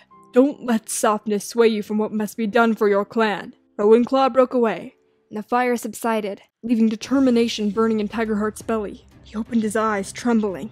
StarClan watched in stillness, and Tigerheart began to recognize some of their faces. Pine Nose, Kinkfur, Flametail? His brother looked so young and strong. His broad shoulders squared as he gazed proudly at Tigerheart. As Rowinclaw turned away, the ShadowClan elder looked sleek and young. Kinkfur padded forward. He hardly recognized her, only knowing the flash in her eyes betrayed her long life. She pressed her nose to his head. "With this life I give you courage. Fear will always pull at your tail, but the courage I give you now will always draw you on." His body was seized by a hard, fierce agony that stiffened his muscles and left him shaking with shock. Pine Nose was beside him now, touching her nose to his head. "With this life I give you compassion. Love your clan as you love your kits. Forgive them for their flaws, and love them even when they fail you." Warmth flooded his heart and reached deep into his belly. It snatched his breath with its intensity, and Pine Nose pulled away. He met her gaze, and saw the deep affection he'd seen in Deathwing's eyes on the night that Pouncekit, Lightkit, and Shadowkit were born. He returned her gaze, hoping that she could read the promise in his. "I will." Another cat padded from the ranks of the starry cats. A familiar face he hadn't spotted yet. A familiar face he'd hoped to one day see again. Just not in StarClan. Dawnpelt! His sister's eyes shone like stars. Tigerheart wanted to greet her, but he couldn't move or speak. "You really are dead," he'd suspected, but he hadn't been sure until now. Joy and grief seemed to fight within his heart as she touched her nose to his head. "With this life I give you hope. As long as hope burns in your heart, it will burn in the hearts of your clanmates." Energy fired through Tigerheart. In his mind he was running, skimming the earth, pines blurring beside him. His heart beat so fast that his breath caught in his throat, and his body shivered in a spasm. Dawnpelt padded away, and a ragged she-cat took her place. "I am Yellowfang, once of ShadowClan." Tigerheart stared at her breathless. He'd heard nursery tales of this cat, exiled by her clan, betrayed by her son. She'd found sanctuary in ThunderClan before she died. What blessing could she give him? She leaned close, her breath meaty, and touched her nose to his head. "With this life, I give you forgiveness." Ice seemed to grip Tigerheart's body. freezing him rigid until he could hardly breathe. Pain streaked through him, like stone cracking. And then suddenly, it eased, and warmth bathed him once more as Yellowfang went on. Forgiveness will give you more power than vengeance will ever bring. As Yellowfang stepped away, a snowy white she-cat padded from the ranks of the star-pelted warriors. She nodded to Yellowfang before looking at Tigerheart. I am Sage Whisker. Her blue eyes sparkled as she leaned close and touched her nose to his head. With this life, I give you persistence. A bolt of energy, as fierce as lightning, seared through Tigerheart. He stiffened against the pain, but it melted away into soft warmth, through which he could feel the strong, steady beat of his heart. Don't let failure sap your determination, or rejection change your mind. A true leader tries as many times as it takes to succeed. Tigerheart! Little Cloud's mew took Tigerheart by surprise. His heart swelled with joy at seeing the old medicine cat. The familiarity in his bright eyes warmed him. For a moment he remembered what it was like to live in a clan that was united and strong. But leadership is your destiny, and one that you must embrace if you are to save your clan. So with this life, I give you acceptance. Accept with all your heart that you cannot change, and all fear will vanish. As he touched his nose to Tigerheart's head, Tigerheart felt engulfed by peace. The worry that seemed to have pressed on him for moons now melted like snow in sunshine. So what if he failed to save his clan? The only failure was not to try.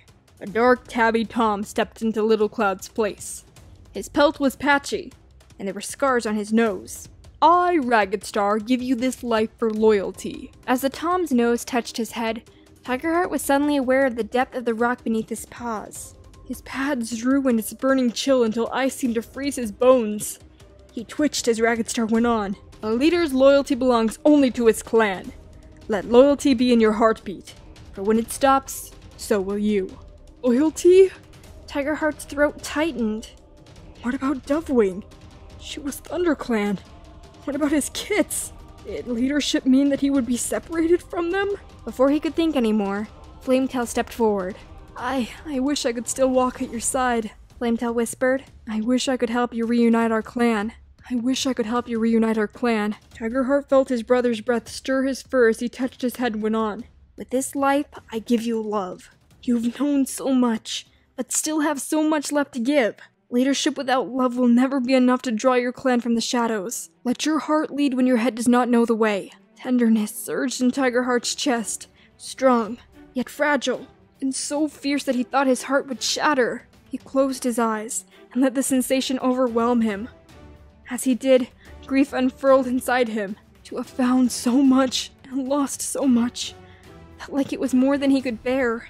9 lives. The thought burnt in his mind as Flametail pulled away. Tigerheart stammered, limp from the intensity of his clanmates' gifts. He gazed around at the cats he'd known, and the cats he'd only know once his lives had been all used up. Rowan Claw padded forward once more. He stared gravely at Tigerheart. This has never been done before. You have already used up 1 life. There are 8 remaining. Use them as you used the first, with courage and for the good of others. Ragged Star whisked his tail. Reunite Shadow Clan. There must always be 5 clans, Dawnpelt meowed. Where there is sky, thunder, wind, and river, there must also be shadow. Flametail fixed him with a starlit gaze. You are the only cat who can bring Shadow Clan back. Bring it back? Tigerheart stared at him. Where has Shadow Clan gone? No cat answered. Instead, they lifted their muzzles to the crow-black sky. Tiger Star! Tiger Star! The cold night rang with the voices of StarClan as they chanted his new name. The stars in their pelts shimmered and began to shift before his eyes. The cats lost their shape and merged into a great swath of stars. They swirled upwards, like leaves caught in a sudden wind, and scattered across the wide black sky. Bring it back? Tiger Star's legs buckled beneath him. As he collapsed onto the cold stone, he saw what must be the moon pool shining beneath him. Huddleshine stood next to him, his eyes lightening with joy as Tiger Star looked back at him. It worked! Tiger Star hesitated, expecting to feel pain, but his body felt stronger than ever. He scrambled to his paws and stared at the medicine cat.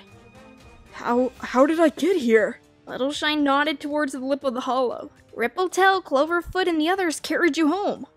They're waiting for you now. Tiger Star's belly tightened. Are Deathwing and the kits with them? Every cat is waiting for you.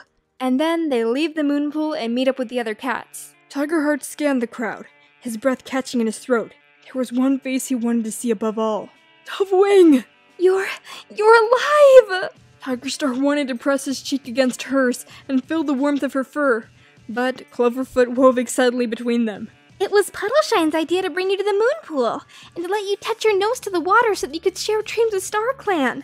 But I was dead. Tigerheart stared at them, gratitude swelling in his chest. He could feel the eyes of his clanmates on him. Was he supposed to address them? What should he say? He looks over at Deathwing. Will you go to ThunderClan now? Deathwing gazed at him wonderingly. Why? You said that you had to raise our kits among your clan, remember? But my heart told me to stay with you. Her gaze clouded with love. How could I leave after everything we've been through? She glanced down at the kits, who were weaving happily around them. And how could I deprive our kits of such a wonderful father? Purring, she thrust her muzzle against his. Tigerstar closed his eyes and relished in her warmth. Paws scuffed the grass around him. He pulled away and saw his clanmates staring. There was uncertainty in their gazes. Tawny Pelt stepped forward. She flicked her tail towards Cinnamon Ant and Blaze. You've brought back new warriors, as well as old. Tawny Pelt looked at Deathwing and the kits. And it seems we're getting ThunderClan cats too. He hesitated, conscious of the unease rippling through the pelts of his clanmates. Then he remembered his leadership ceremony. Strength, courage, compassion, hope, forgiveness, persistence, acceptance, loyalty, and love. These were the gifts that he carried with him now. He lifted his chin and swung his gaze around the watching cats. I left you, he meowed evenly, but now I've returned. I bring with me cats who will make our clan strong again. Accept them as I accept you. Give them your loyalty as I give you mine. I am ready to lead you. Silence gripped the hollow. Tigerstar held his breath as he watched his clanmates. Tigerstar! Juniper Claw's mew was the first to ring out through the night air. Snowbird rose to join it. Stonewing and Scorchfur blinked at Tigerstar, and then lifted their muzzles to chant their new leader's name. Within moments, the hillside echoed to the call of every cat. Tawny Pelt's muzzle brushed against Tigerstar's ear. There is so much that you have missed.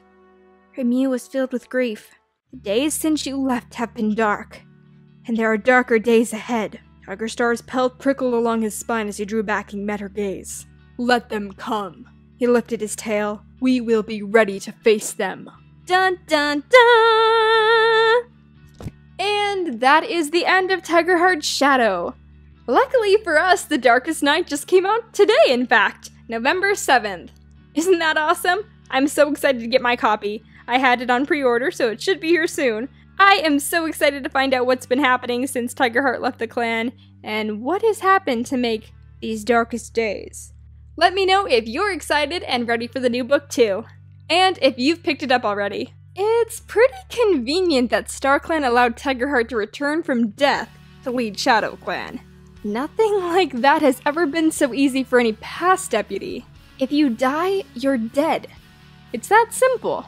There's usually no second chances for normal warriors, or cats who have not already been gifted their 9 lives. Other than some reincarnation situations, but we'll leave those to discuss another day. Nightstar was leader of ShadowClan, but never received his 9 lives, and when he died of sickness, he stayed dead.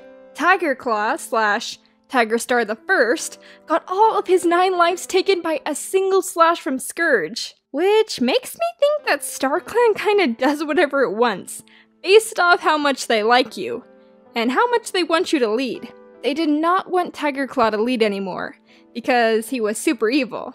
So they let Scourge one-hit kill him. But supposedly, they really wanted Tigerheart to be the new leader of ShadowClan, so they allowed him to use a life that he had not yet been given to come back, leaving him now with 8 lives remaining.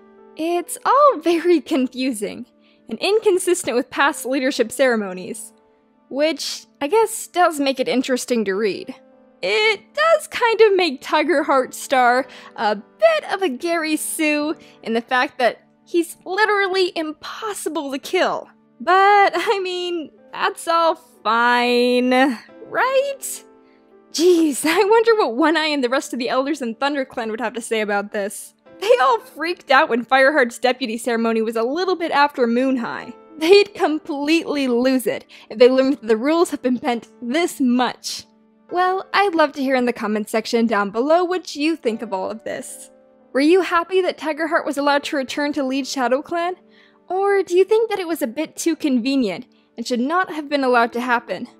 And that we should have gotten Tawny Star? Let me know what you think down below.